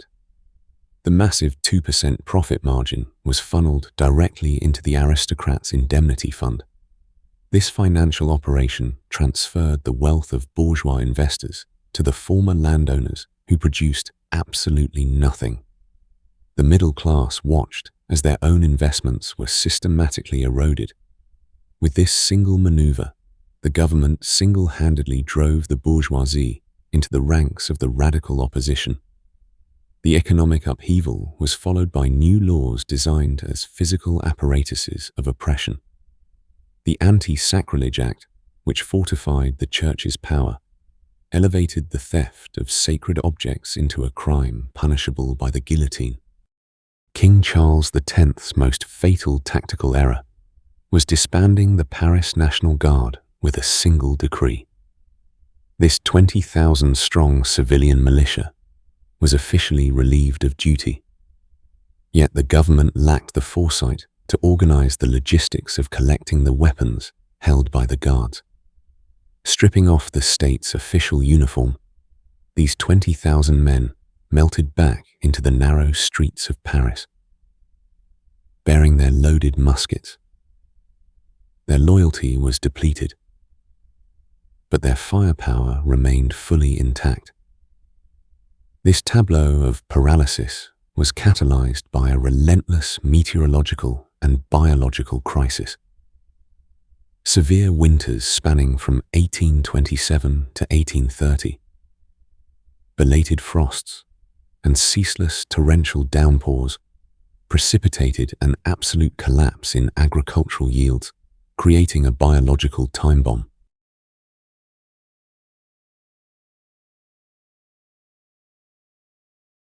On July 25, 1830, 4 secret ordinances signed at the Château de Saint-Cloud set in motion a physical mechanism that would irreversibly fracture the military and political fault lines of Europe.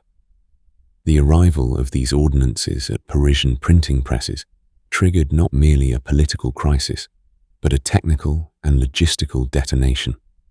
The physical halting of the printing presses precipitated the outpouring of thousands of unemployed typesetters into the streets. At the exact point where words were silenced, the lethal mathematics of urban topography and ballistic calculations intervened. The dates of July 27th, 28th, and 29th, known as the 3 glorious days, were registered as the laboratory where urban warfare was born. The most critical component of this laboratory was the geographic structure of the era's Paris. It was a city composed entirely of medieval, labyrinthine, narrow and winding streets where sunlight scarcely penetrated. For regular armies trained to maneuver on the horizontal plains of vast agricultural lands, this urban fabric was a physical trap. The streets of Paris presented a flawless asymmetric warfare topography that instantaneously nullified the numerical and ballistic superiority possessed by regular units. The individual tasked with maintaining order by royal decree was Auguste de Marmont. His force consisted of 12,000 regular infantry, cavalry, and artillery batteries. Yet the true catastrophe was not the numerical deficit, but the mechanical gridlock experienced when the army collided with the urban obstacle. Within hours, nearly 4,000 barricades rose across the streets of Paris. These barricades were not haphazardly piled refuse. They were defensive fortifications constructed through civil engineering and physics. Insurgents utilized crowbars to uproot massive granite cobblestones. The extraction of these stones not only provided material for the barricades, but simultaneously created an uneven terrain that rendered the advance of royal cavalry and heavy artillery carriages impossible. These stones were combined with overturned carriages, massive tree trunks, and iron gates to be transformed into insurmountable walls. The 12-pounder guns were rendered entirely ineffective against these flexible and shock-absorbing barricades. Solid shot, which would shatter infantry squares in the open field, plunged into these barriers, entirely losing their kinetic energy. The cannons physically lacked the space to maneuver laterally in the narrow streets. They could only fire straight ahead, which reduced their ballistic efficacy by 90%. However, the element that truly collapsed the royal army was the shift of combat from the horizontal to the vertical plane. Insurgents attacked the military columns, halted by barricades and packed tightly into narrow streets, from the rooftops and windows of multi-story buildings. Not only musket fire, but heavy roof tiles, marble fragments, and furniture were dropped directly onto the soldiers. This vertical assault, where gravitational force was weaponized, caused the anatomically devastating fragmentation and massive psychological collapse of the infantry. Under bombardment from civilians positioned so high they could neither be seen nor fired upon, the soldiers entirely lost their cohesion. This ballistic paralysis was accompanied by a ruthless logistical bankruptcy. Forced to stand for hours in heavy wool uniforms amidst the narrow streets during the scorching heat of July, the royal soldiers suffered a massive depletion of water and caloric reserves. Marmont's army was fragmented into isolated islands. Communication between units was severed and supply lines were cut. Conversely, the insurgents resisting in their own neighborhoods possessed a localized logistical advantage, securing food and ammunition directly from the houses behind them. As a consequence of 48 hours of starvation and relentless physical devastation from the vertical plane, the discipline of the royal soldiers dissolved. Numerous regiments refused to fire upon the insurgents, defecting to the ranks of the populace. By the evening of July 29th, one of the most prestigious regular armies in Europe had been annihilated by a civilian mass possessing no formal military power, utilizing nothing but the geography of their city and the laws of gravity to perfection.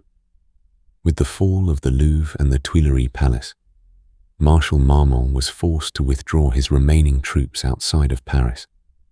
The 19th century military doctrine, which had experienced its golden age on the vast plains of Waterloo, was shattered against the unyielding walls of urban engineering and civilian logistics in the narrow cobblestone streets of Paris.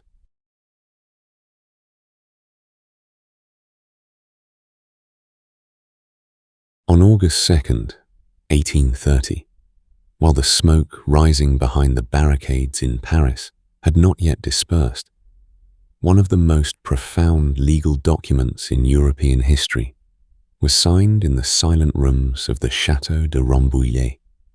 King Charles X, accepting his absolute defeat in the face of the mathematics of urban warfare, abdicated the throne. Shortly thereafter, He departed for exile in Great Britain. This departure was not merely the exodus of a failed monarch. It was the absolute erasure of the House of Bourbon from the political stage. A dynasty seated upon the throne in 1815 by the massive military coalitions of Waterloo was overthrown without foreign intervention, solely by uprooted cobblestones and vertical urban assaults.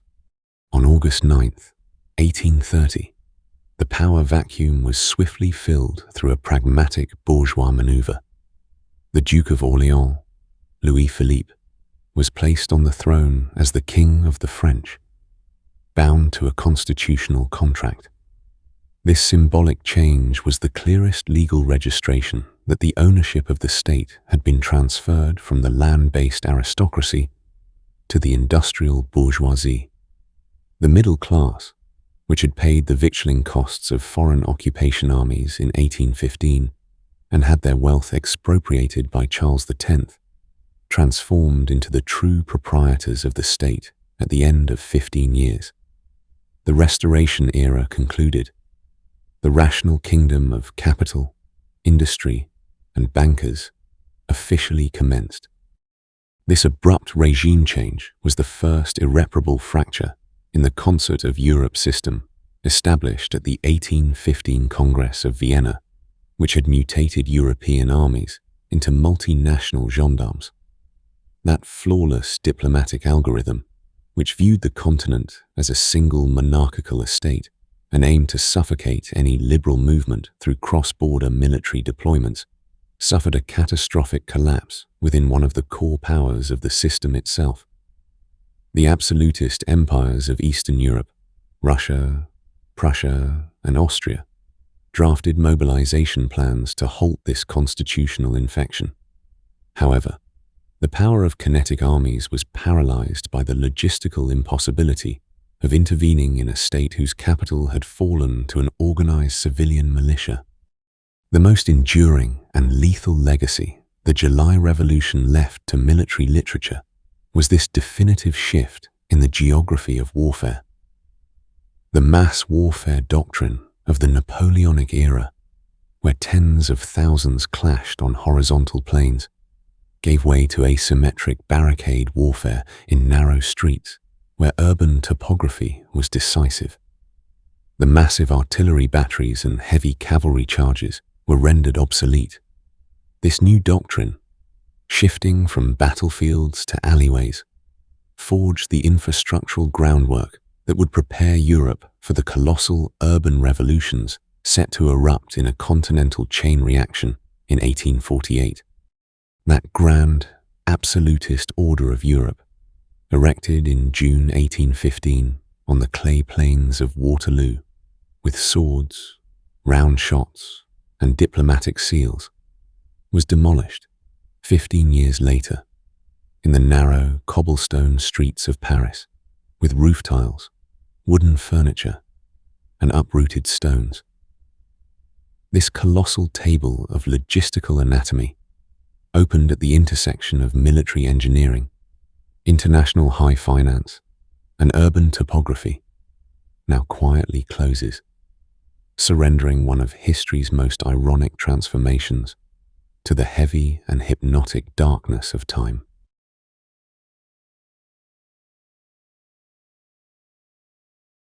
On February 22nd, 1848, the banning of the planned political feasts, the Campagne des Banquets, in the expanding industrial suburbs of Paris by the Guizot government, triggered the physical chain reaction that brought about the end of the constitutional monarchy in France. Within days, this Paris-centric detonation, culminating in King Louis-Philippe abandoning the throne and fleeing to England, leapt toward the other absolutist capitals of Europe, not in a linear fashion like past revolutionary movements, but with a velocity bordering on the epidemiological. Whereas it had taken nearly 3 weeks for the news and ideological wave of the 1789 revolution to reach Vienna, the shockwave of 1848 was transmitted to all the metropolises of Central Europe within mere days, even hours, over the continent's newly laid steel rails and copper telegraph lines. This condition birthed a totally asymmetric logistical crisis, the likes of which the security bureaucracy of the era had never before simulated. The propagation mechanism of the news aligned perfectly with the topography of the era's railway trunks and early electric telegraph lines. The signal originating from Paris first reached Brussels via the Northern Railway line, and from there it arrived in Berlin through the Rhine line that linked the steel and coal basins of Prussia.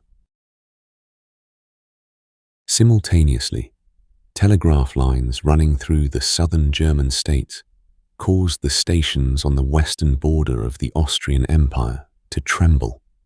When the intellectual circles and working classes of Vienna learned that a republic had been declared in Paris, and the monarchy had logistically collapsed, the calendars only showed the first week of March.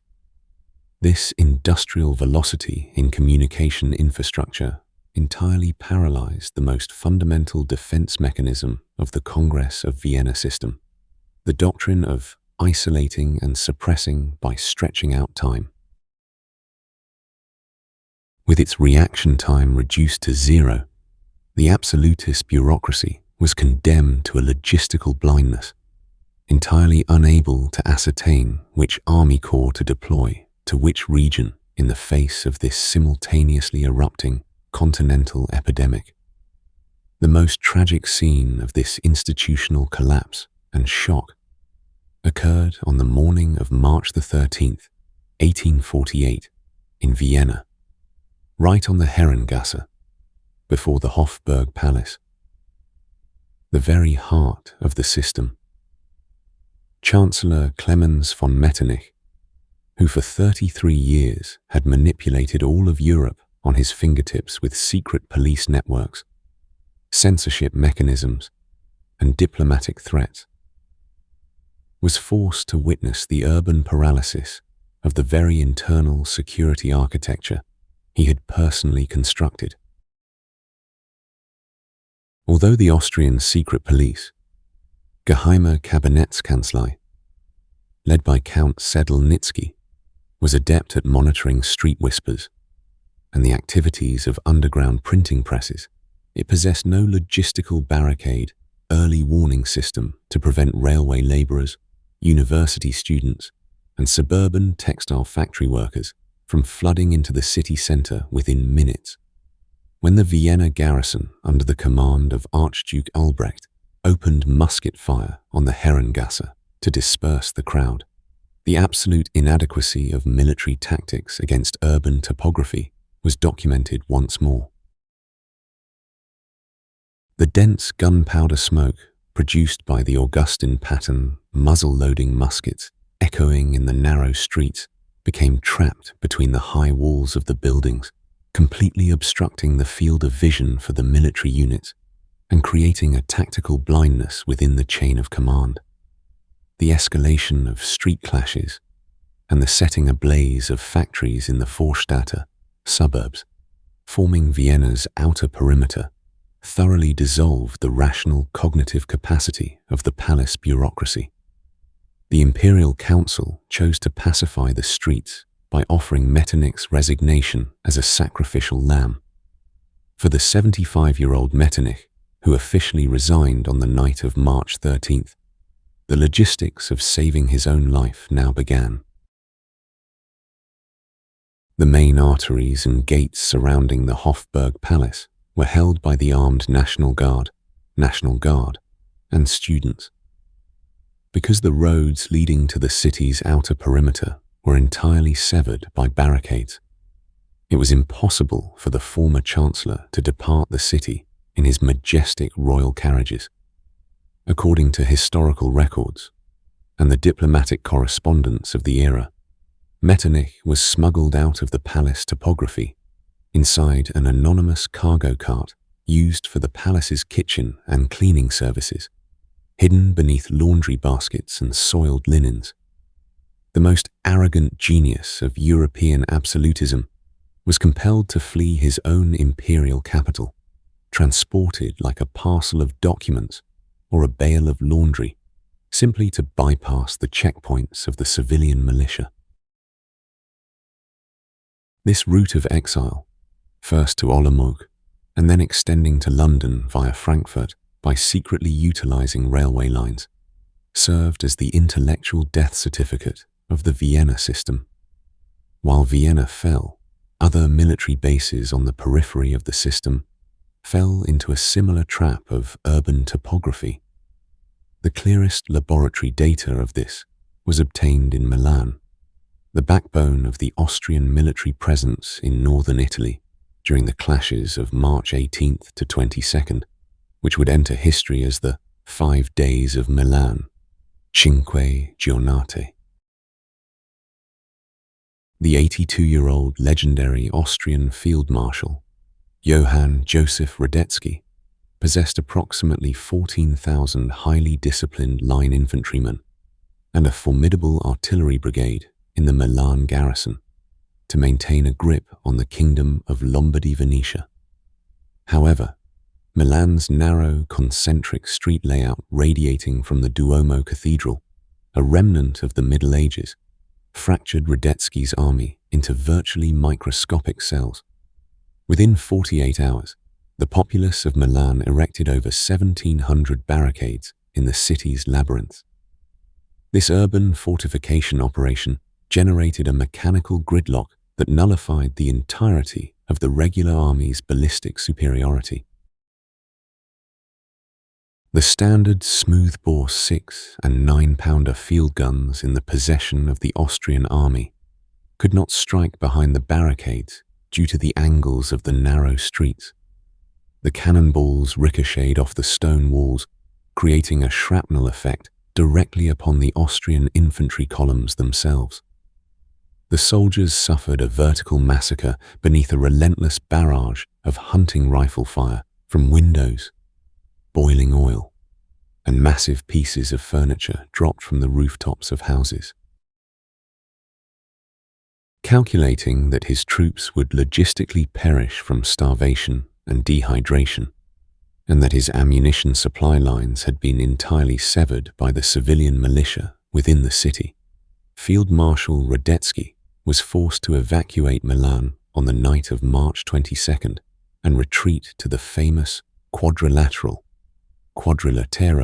fortifications. During those identical days in the streets of Berlin, Prussian King Frederick William IV was removing his hat to salute the corpses of civilian dead piled before his palace, and issuing the order to withdraw regular army units out of Berlin. In the spring of 1848, this absolute logistical and ballistic paralysis of regular armies within the urban fabric buried the myth of monarchical invincibility beneath the cobblestones.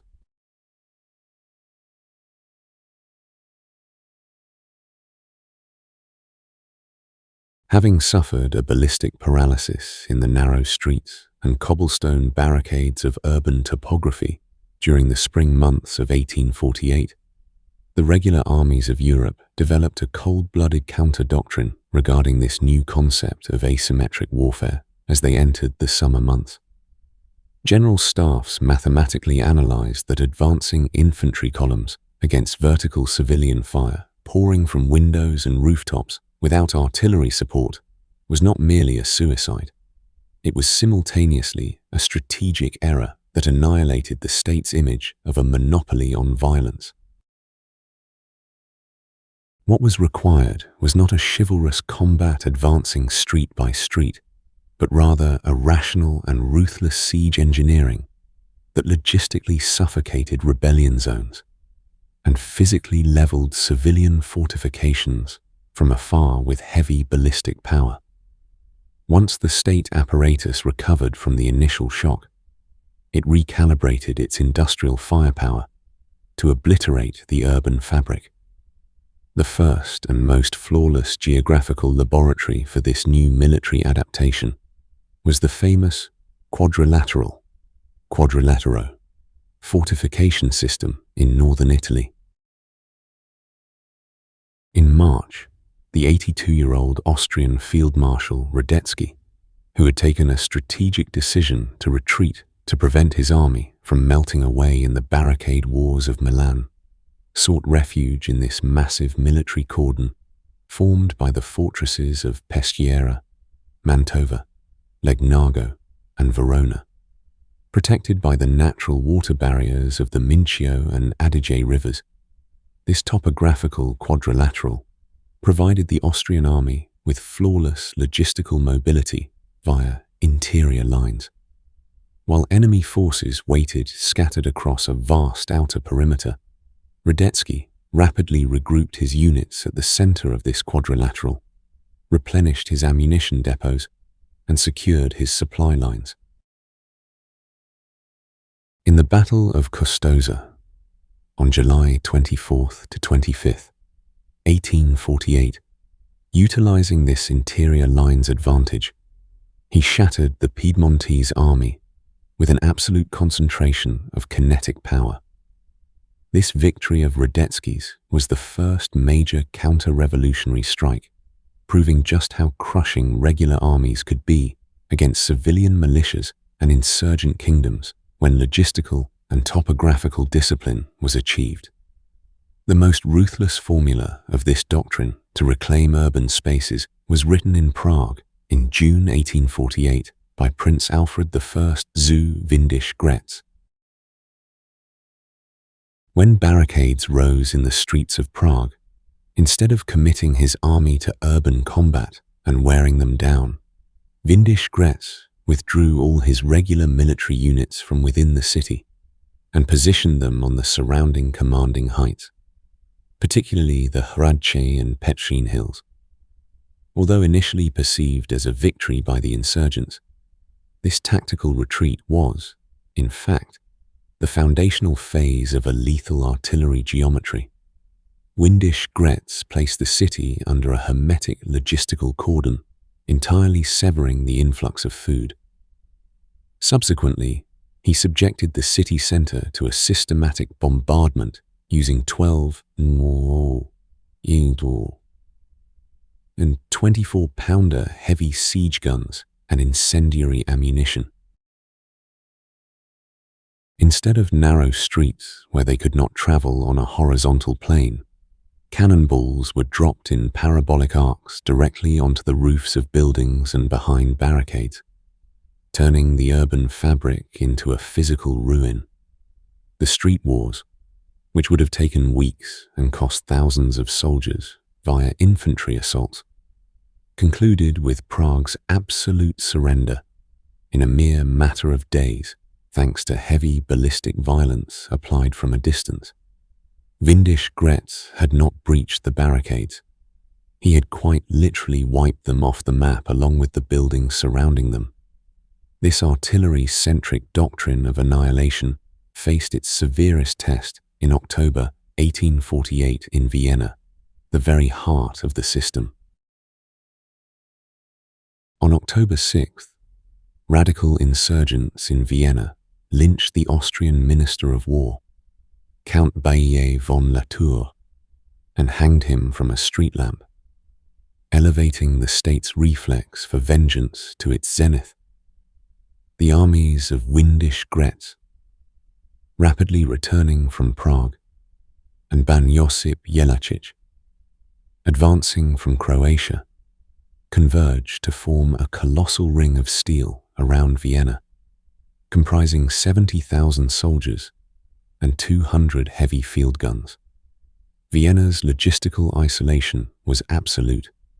Not a single sack of wheat or wagon of coal was permitted to enter the city.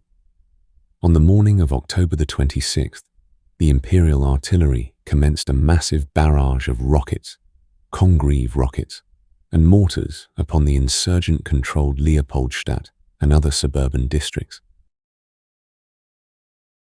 This time, the objective was not solely military fortifications, but directly setting civilian buildings ablaze to break the populace's will to resist. After the buildings were pulverized and the barricades reduced to rubble, infantry units entered the broken streets for a mopping-up operation. By October 31st, Vienna returned to state control as a physically shattered ruin where thousands of people had lost their lives. Martial law courts were immediately established, executing hundreds. The state's monopoly on violence was reinstituted upon the bloody debris of the capital. However, the logistical and military capacity of the Austrian Empire did not suffice to suppress all the rebellions within its borders. The revolution erupting in Hungary had evolved from a simple street insurrection into a regular national army, Honvéd, of 170,000 men under the political leadership of Lajos Kossuth and the command of capable generals like Artıllery. In the spring of 1849, utilizing classic conventional warfare tactics, the Hungarian army inflicted successive defeats upon the Austrian forces. Austria's military inventory and economic victualling capacity had reached the point of total exhaustion. To prevent the existential collapse of the Vıenna system, the 18-year-old new emperor Franz Joseph invoked the final and grandest international mechanism of the Meteolological doctrine. He requested formal military intervention from the guardian of the 1815 Holy Alliance, Russian Tsar Nicholas I.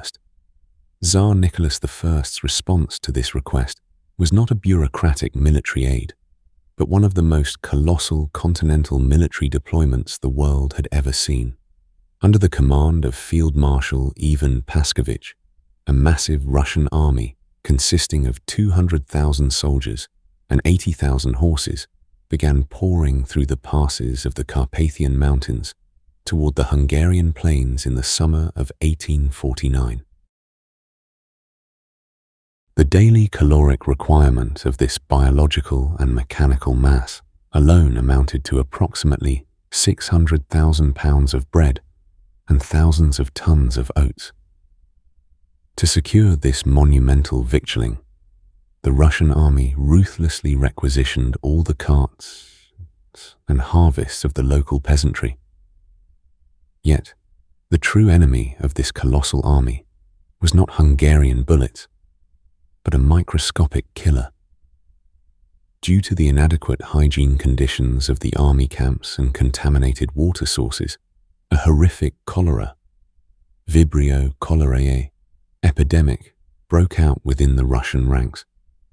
Throughout the Hungarian campaign, the Russian army lost tens of thousands of soldiers, not on the battlefields, but to dysentery and cholera. Despite this, the macro-logistical pincer created by the Austrian army advancing from the west and the massive Russian army pressing from the north and east forced the Hungarian forces into mathematical despair. Sandwiched between two colossal imperial armies without ammunition or provisions, the Hungarian commander-in-chief Gergely unconditionally surrendered with the entirety of his troops to the Russian forces at Vilagos, Styria, on August 13, 1849. Thanks to the monumental logistical weight generated by 200,000 Russian soldiers, the multinational gendarmerie system, and the doctrine of joint intervention of the great powers against rebellions, established by Clemens von Metternich in 1815, operated flawlessly and ruthlessly for one final time in history.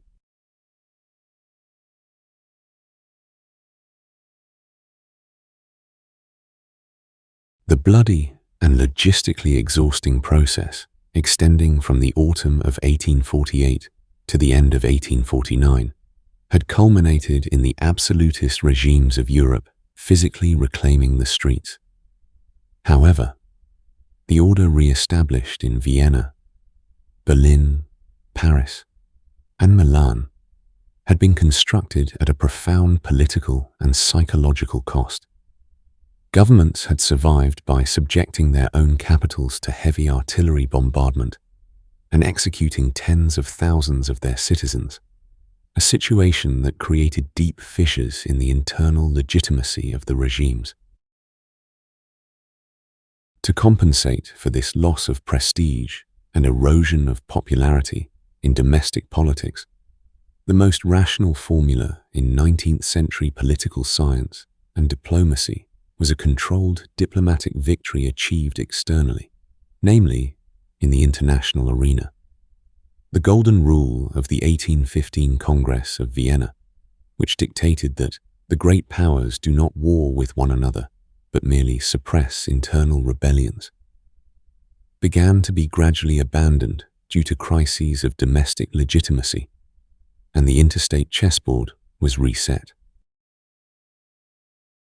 The architect of this target deviation and diplomatic provocation was the pragmatist actor Napoleon III, who ascended to the helm of France and aimed to follow in the footsteps of his uncle, Napoleon Bonaparte, by usurping the role of Europe's gendarme from Russia, declaring himself emperor in 1852. Napoleon III sustained his regime domestically through the backing of the conservative Catholic Church. To cement this support, and to extract France from the diplomatic isolation it had been confined to since 1815, he engineered an exceedingly calculated crisis.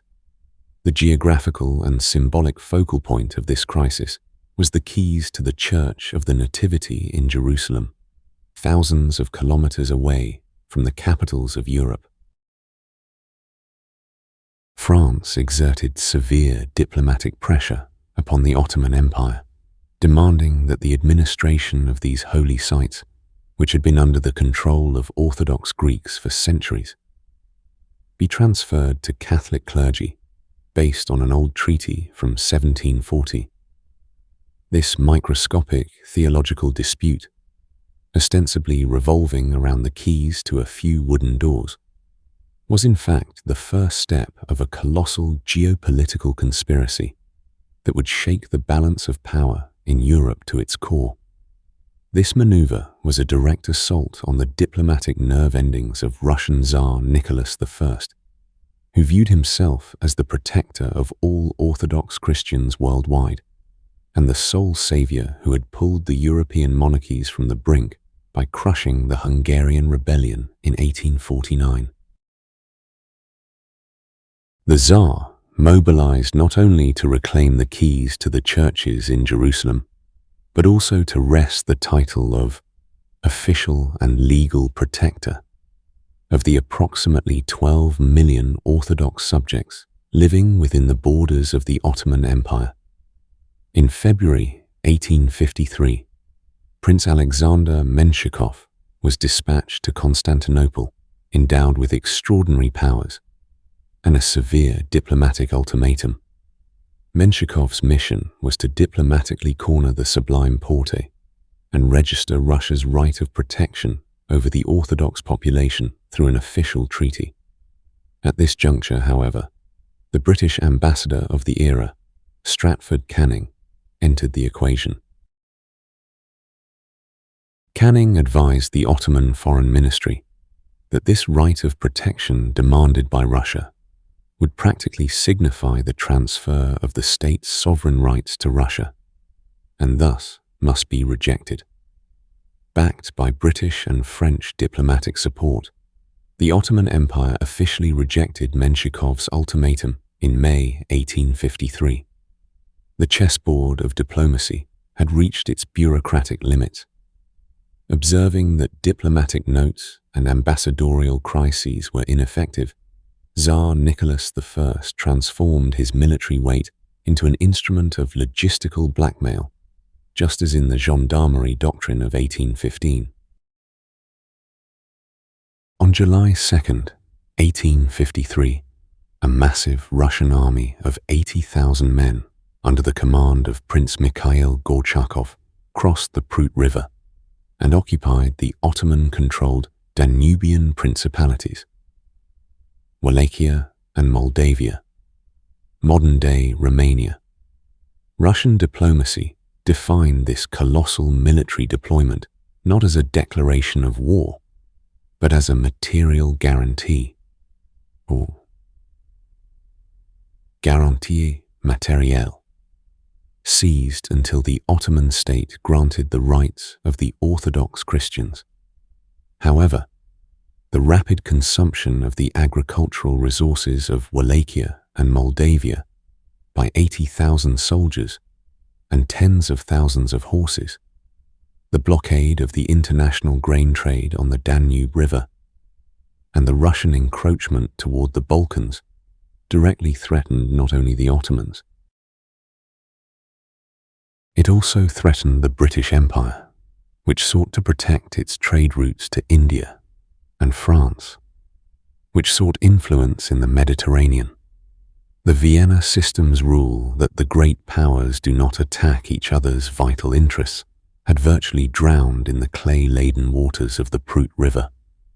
The kinetic escalation of the crisis into war occurred on November 30th, 1853, in the port of Sinop on the southern coast of the Black Sea. An Ottoman wooden sailing fleet, having set sail into the Black Sea with the onset of hostilities, had sought refuge in Sinop harbour due to poor weather conditions. The Black Sea Fleet, under the command of Russian Admiral Pavel Nakhimov, blockaded the harbour. This battle was an irreversible industrial breaking point in the history of naval warfare and ballistics. For the first time in history, Russian galleons utilized explosive shells, Paixhan's shells, invented by French artillery officer Henri Joseph Paixhan, which, instead of merely striking with flat kinetic energy, penetrated wooden ship hulls and detonated from within. The consequences of this new ballistic technology were catastrophic. Operating with mathematical precision, the explosive shells turned the Ottoman wooden frigates into literal piles of splinters in just a few hours. Over 3,000 Ottoman sailors lost their lives by burning or being blown apart. The fleet was entirely wiped off the map. When the wooden debris and charred corpses floating on the waters of Sinop harbour were delivered to the public via the rotary printing presses of newspapers in Western European capitals under the headlines of the massacre of Sinope, war hysteria among the public reached its zenith. The British and French governments realized they could no longer halt Russia's industrial firepower supremacy in the Black Sea, and its position threatening Constantinople with mere diplomatic notes. In January 1854, a combined British and French fleet, now powered not by the wind, but by colossal steam boilers and coal, with black smoke billowing from their funnels, passed through the straits of the Dardanelles and the Bosphorus, entering the cold waters of the Black Sea. The era of diplomats, chancellors, and armchair treaties had closed. The Crimean War phase, in which the steam, steel, and rifled barrels produced by the Industrial Revolution would speak, and where the great powers were programmed to directly destroy one another, had officially commenced.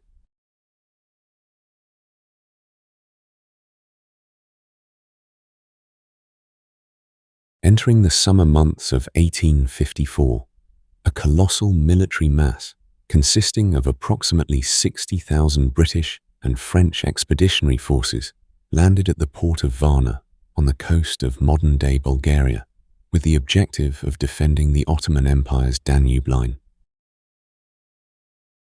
However, the Russian army's strategic decision to withdraw from the Danubian principalities abruptly left this monumental Allied army without a target. During this period, in which no kinetic conflict occurred, and not even visual contact with the enemy could be established, Vıenna's topography, surrounded by marshes, with contaminated drinking water sources, and bereft of infrastructure, provided a flawless incubation center for one of the 19th century's most lethal enemies. Bullets, bayonets, and cannonballs were replaced by a microscopic biological agent, Vibrio cholerae, cholera, which settled in the intestinal mucosa and desiccated the human body within hours through massive fluid loss. because the medical science of the era believed in the miasma theory, which posited that diseases spread through foul air, the contamination of water sources, and the management of human waste were completely ignored. The cholera epidemic that erupted in the French and British camps in July literally pulverized military discipline and the anatomical integrity of the units. In particular, the reconnaissance expedition conducted into the Dobruja region by French troops under the command of General François Canrobert turned into an absolute biological massacre. Without a single Russian soldier being sighted, thousands of French soldiers perished, suffering from dehydration, muscle cramps, and shock. By the end of August, the Allied army in Vıenna had lost over 10,000 soldiers to disease, while the physical endurance of the survivors had collapsed. The logistical nightmare of the war had begun not on the front lines, but with this silent, biological devastation behind them. Driven by public pressure and the imperative not to squander this amassed military power, Allied general staffs redirected their course toward the Sevastopol naval base on the Crimean Peninsula, Russia's lifeblood in the Black Sea. In September 1854, the 60,000-strong army, weakened by cholera and dysentery, crossed the Black Sea via hundreds of transport vessels and landed at Kalamita Bay, Eupatoria, on the western coast of Crimea. However, the logistical planning of this colossal, amphibious operation was entirely bankrupt. Due to a lack of space on the ships, the soldiers' tents, medical supplies, winter uniforms, and most crucially, the thousands of draft horses required to pull artillery batteries and supply wagons had been left behind in Vıenna. When the Allied army set foot on enemy soil, it was bereft of the muscle power and shelter infrastructure needed to move its own logistical chain. Following the victory at the Battle of the Alma in September, realizing they could not take Sevastopol from the north, the Allies established an urban siege geometry by settling on the southern part of the peninsula, the British at the port of Balaclava, and the French at the port of Camich. Yet this topographical settlement invited one of history's most ruthless meteorological disasters. On the morning of November the 14th, 1854, a massive hurricane that suddenly formed over the Black Sea, with barometric pressure plummeting, descended directly upon the Crimean coast and the Allied fleet with wind vectors exceeding 130 kilometers per hour. The Allied cargo fleet, anchored off the rocky shores outside Balaclava harbor, was left completely defenseless against this monumental kinetic energy of nature. 15-meter waves generated by the hurricane snapped the ship's iron anchor chains, smashing them against the craggy cliffs. Among the more than 30 transport ships that sank that day, the most tragic was HMS Prince, one of the most modern steam-powered, screw-driven iron ships of the era. Within the holds of the Prince were 40,000 woolen winter uniforms specially brought from England for the approaching Crimean winter, alongside thousands of sleeping bags, tents, and tons of medical supplies and rations. Another vessel, the Resolute, sank to the bottom of the Black Sea, taking millions of minié-balls and tons of gunpowder with it. This meteorological devastation, lasting merely 12 hours, wiped the entire winter life support system and ballistic supply of over 130,000 Allied soldiers off the map. The freezing Crimean winter that set in following the hurricane pushed the soldiers in the siege trenches into a primitive struggle for survival. The dirt road of approximately 13 kilometers between the port of Balaclava and the front line transformed into a bottomless, viscous sea of mud under incessant rain and snow. The few surviving draft horses, sinking up to their knees in this quagmire, were unable to pull the wagons and died of starvation and exhaustion. Although there were provisions on the ships in the harbour, no physical mechanism remained to transport these rations to the trenches 13 kilometres away. Soldiers gnawed on raw coffee beans in the freezing trenches, while hundreds of casualties were recorded daily due to scurvy, trench foot, and cholera. During the winter of 1854 to 1855, for every British soldier who died in combat, the number of soldiers who died from the cold, malnutrition, and disease was 5. News of this logistical collapse reached London in just a few weeks, thanks to the newly established telegraph lines and the writings of William Howard Russell, one of history's first modern war correspondents. Victorian England's response to this military catastrophe was to abandon the cumbersome methods of military bureaucracy and directly mobilize the colossal production capacity of civilian industry. The British government signed an emergency contract with railway construction giants Samuel Morton Peto, Thomas Brassey, and Edward Betts. The objective was to build history's first tactical military railway over the Crimean mud at the other end of the world.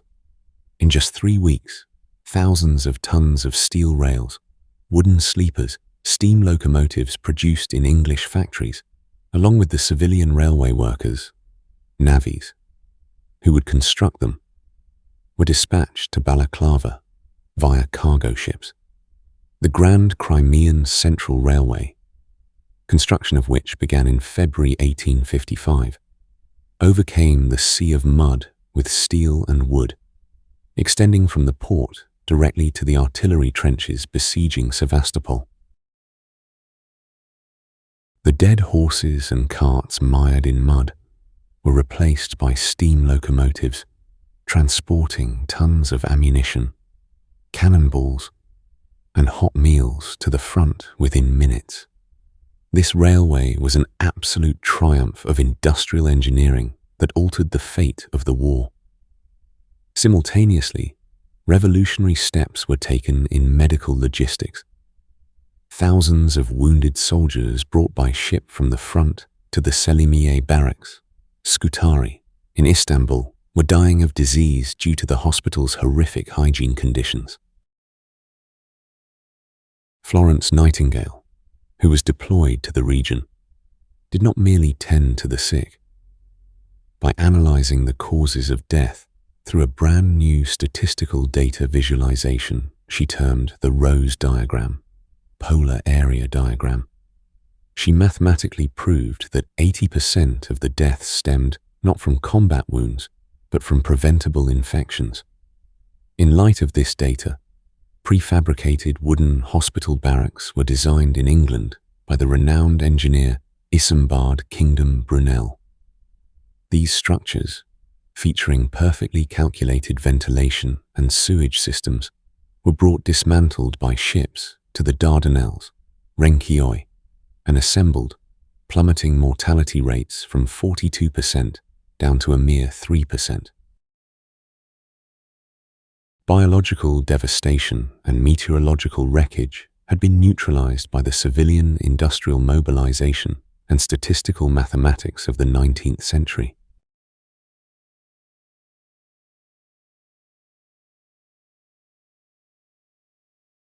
The most bloody and irreversible legacy the Crimean War left to military literature was the industrial mutation experienced in infantry ballistics rather than strategic maneuvers. The armies that confronted each other on the Crimean Peninsula in the autumn of 1854 actually represented the warfare doctrines of 2 different centuries. The infantry equipment of the Russian army consisted of smooth-bore muskets dating back to the 18th century, featuring unrifled, flat barrels. The effective range of these weapons was a maximum of 70 to 100 meters, and because the round lead bullet ricocheted inside the barrel after being fired, their accuracy rate was exceedingly low. Therefore, the Russian military doctrine was programmed to approach the enemy in dense masses up to 100 meters, unleash 1 or 2 volleys of fire, and finish the job with massive bayonet charges. This was the classic, shock-oriented kinetic collision formula of the Napoleonic Wars. However, in the hands of the opposing French and British armies were new generation rifles with spiral grooves, rifling, carved into their inner surfaces, along with a revolutionary ammunition that elevated the potential of these rifles to a lethal precision, the Minié ball. Designed by French officer Claude-Étienne Minié, this projectile, unlike previous round bullets, was a conico-cylindrical mass of lead with a pointed tip and a hollow base. When the rifle was fired, the expanding gases generated by the exploding gunpowder filled the hollow base of the bullet, forcing its skirts outward and ensuring the projectile locked flawlessly into the barrel's rifling. Thanks to this mechanical grip, the bullet began to spin like a top around its own axis as it exited the muzzle, acquiring gyroscopic stabilization to pierce the air. This simple physical adaptation instantly increased the range of the infantry rifle from 100 meters to 600 meters for aimed fire, and even up to 1,000 meters in volley fire.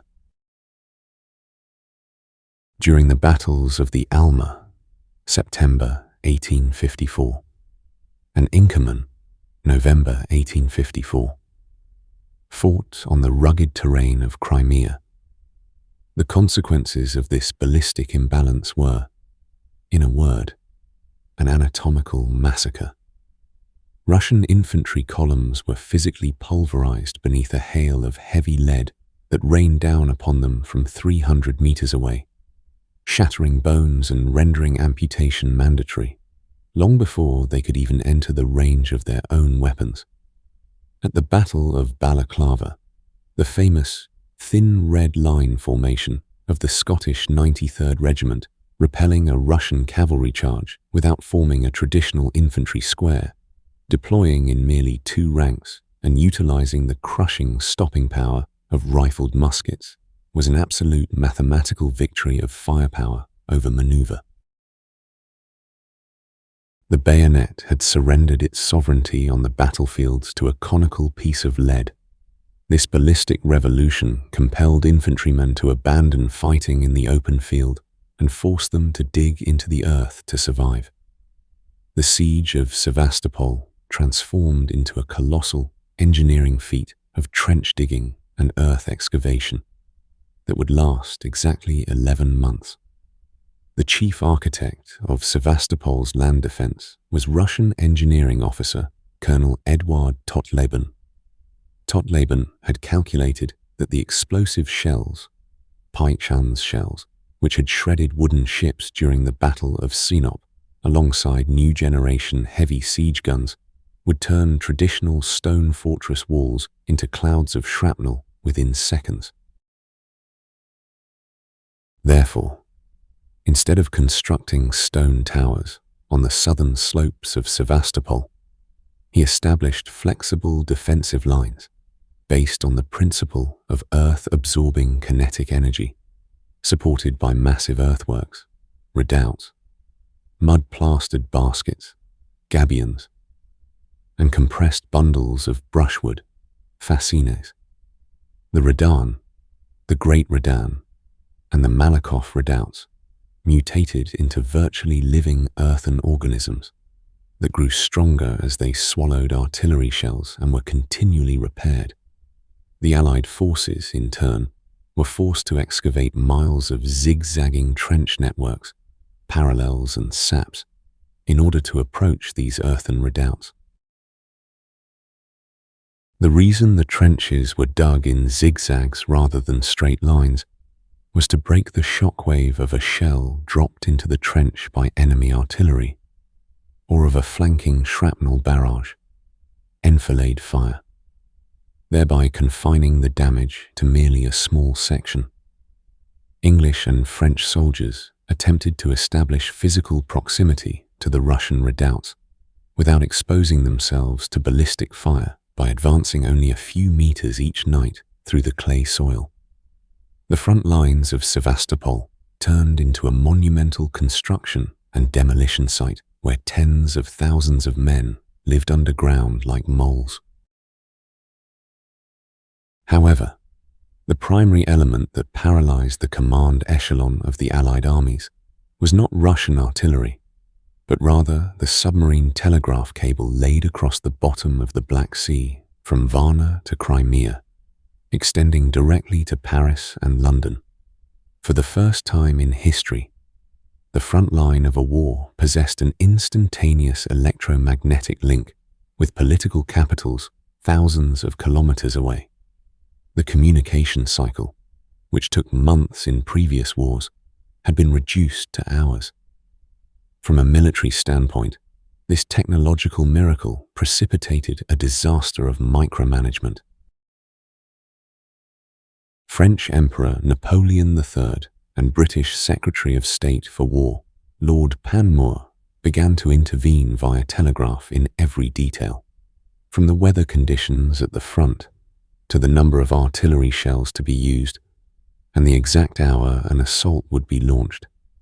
British Commander-in-Chief Lord Raglan and the French commanders, first Conter-Revolution, then Paralysis, spent a vast portion of their daily shifts in telegraph tents, attempting either to execute the armchair fantasies of politicians utterly detached from the reality of the battlefield, or to manufacture excuses for them. By resetting military initiative and local command autonomy to zero, the telegraph transformed generals into remote-controlled bureaucratic pawns of the capitals. This communication deadlock, which prolonged the war and caused thousands of soldiers to die from flawed orders, became the first universal proof of how technology could poison the chain of command. The knot of this colossal logistical and ballistic siege was untied on September 8, 1855, at the Malakoff Redoubt, the keystone of Totlaban's defense system.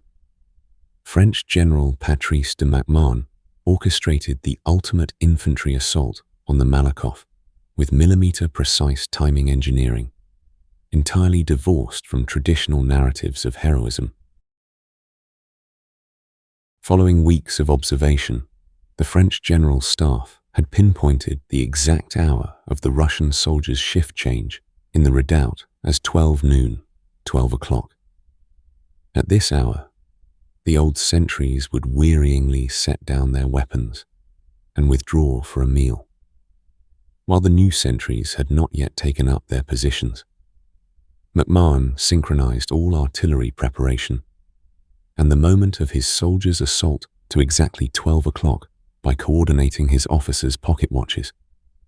When the artillery fire ceased to the very second, French Zouave units lunged from the forward trenches a mere 25 meters away, infiltrating the Malakoff before the Russians could even load their rifles. The fall of this high ground, which geometrically and ballistically controlled the entire defensive network, mathematically terminated the defensibility of Sevastopol's southern flank. That night, the Russians scuttled their remaining fleet, blew up their arsenals, and completely evacuated the city. The war had been won through the mechanical coldness of conical bullets exiting barrels, trenches mired in mud, and the pendulums of clocks.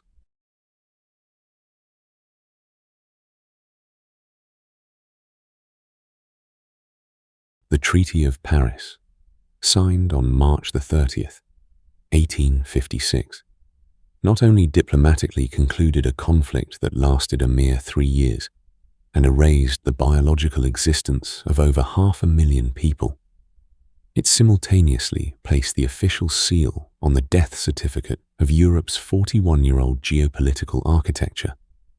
Following the fall of Sevastopol, the new Russian Tsar Alexander II, grasping with mathematical ruthlessness that his serfdom-based agricultural economy and vast, railway-deprived geography had collapsed in the face of the Allies' industrial logistical network and steam-powered battle fleets, was forced to sit at the peace table.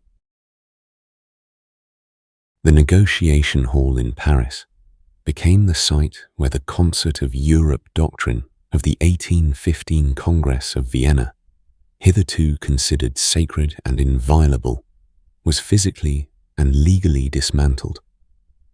The complete demilitarization of the Black Sea, the freezing of Russia's doctrine of descending to warm waters through a severe legal treaty, and the inclusion of the Ottoman Empire into the European public law, Concert of Europe, wiped Metternich's illusion of unshakable absolutist solidarity off the map forever.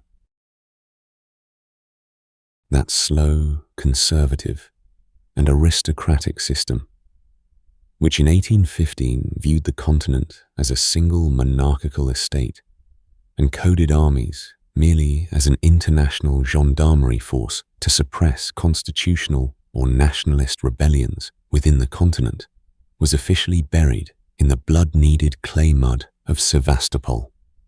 The Crimean War was the final nail driven into the coffin of the Vienna rule, dictating that the great powers would never attack each other's vital interests. Britain, France, and Russia had deployed hundreds of thousands of troops on an intercontinental scale, no longer to hunt transnational revolutionaries or demolish street barricades, but to directly annihilate each other's military and industrial capacities.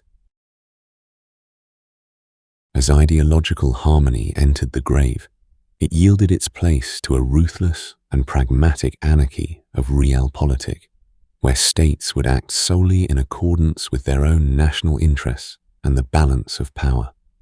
However, the true enduring legacy Crimea left to military literature and human history, beyond diplomacy, is this definitive mutation it triggered in the anatomical and logistical nature of war.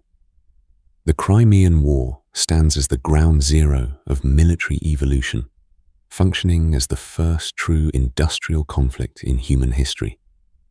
The resplendent uniforms, brass band melodies, infantry squares, and chivalric rules of war of the 18th century were pulverized between the ruthless cogs of industry on the shores of the Black Sea.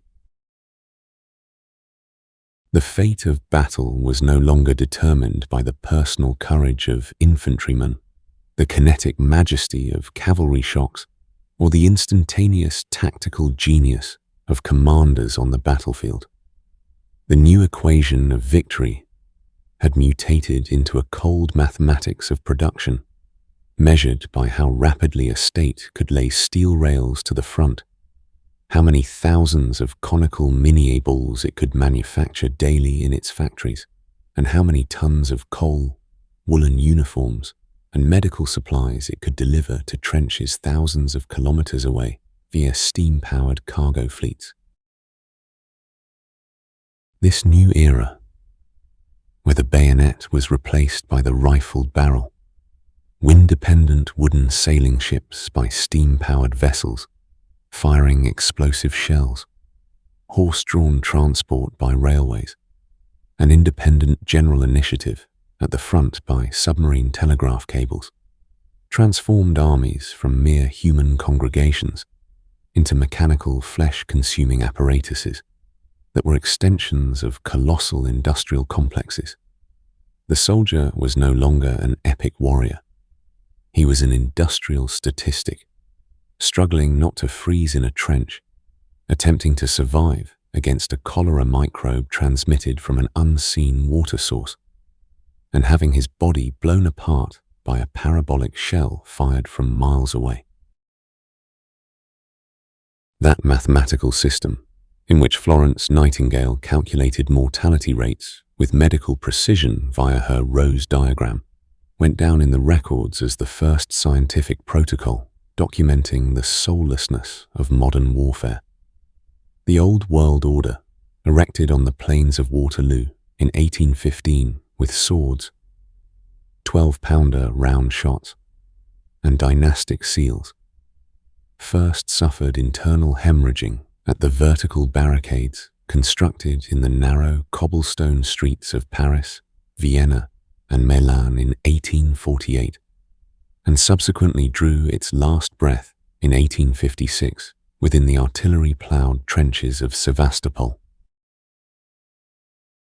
Extending from the invisible vibrations of telegraph wires to the black smoke of steamships, from urban asymmetric conflicts to massive earth excavations, this institutional rupture threw wide open the gates of that irreversible industrial hell, preparing humanity for the total destruction construction sites of the 20th century. That brings us to the end of our video. Thank you for joining us for tonight's story. If you enjoyed it and want to see more content like this, please don't forget to like and subscribe. We would also love to hear your ideas and suggestions in the comments, so we can keep creating even better content for you. Hope to see you in the next video.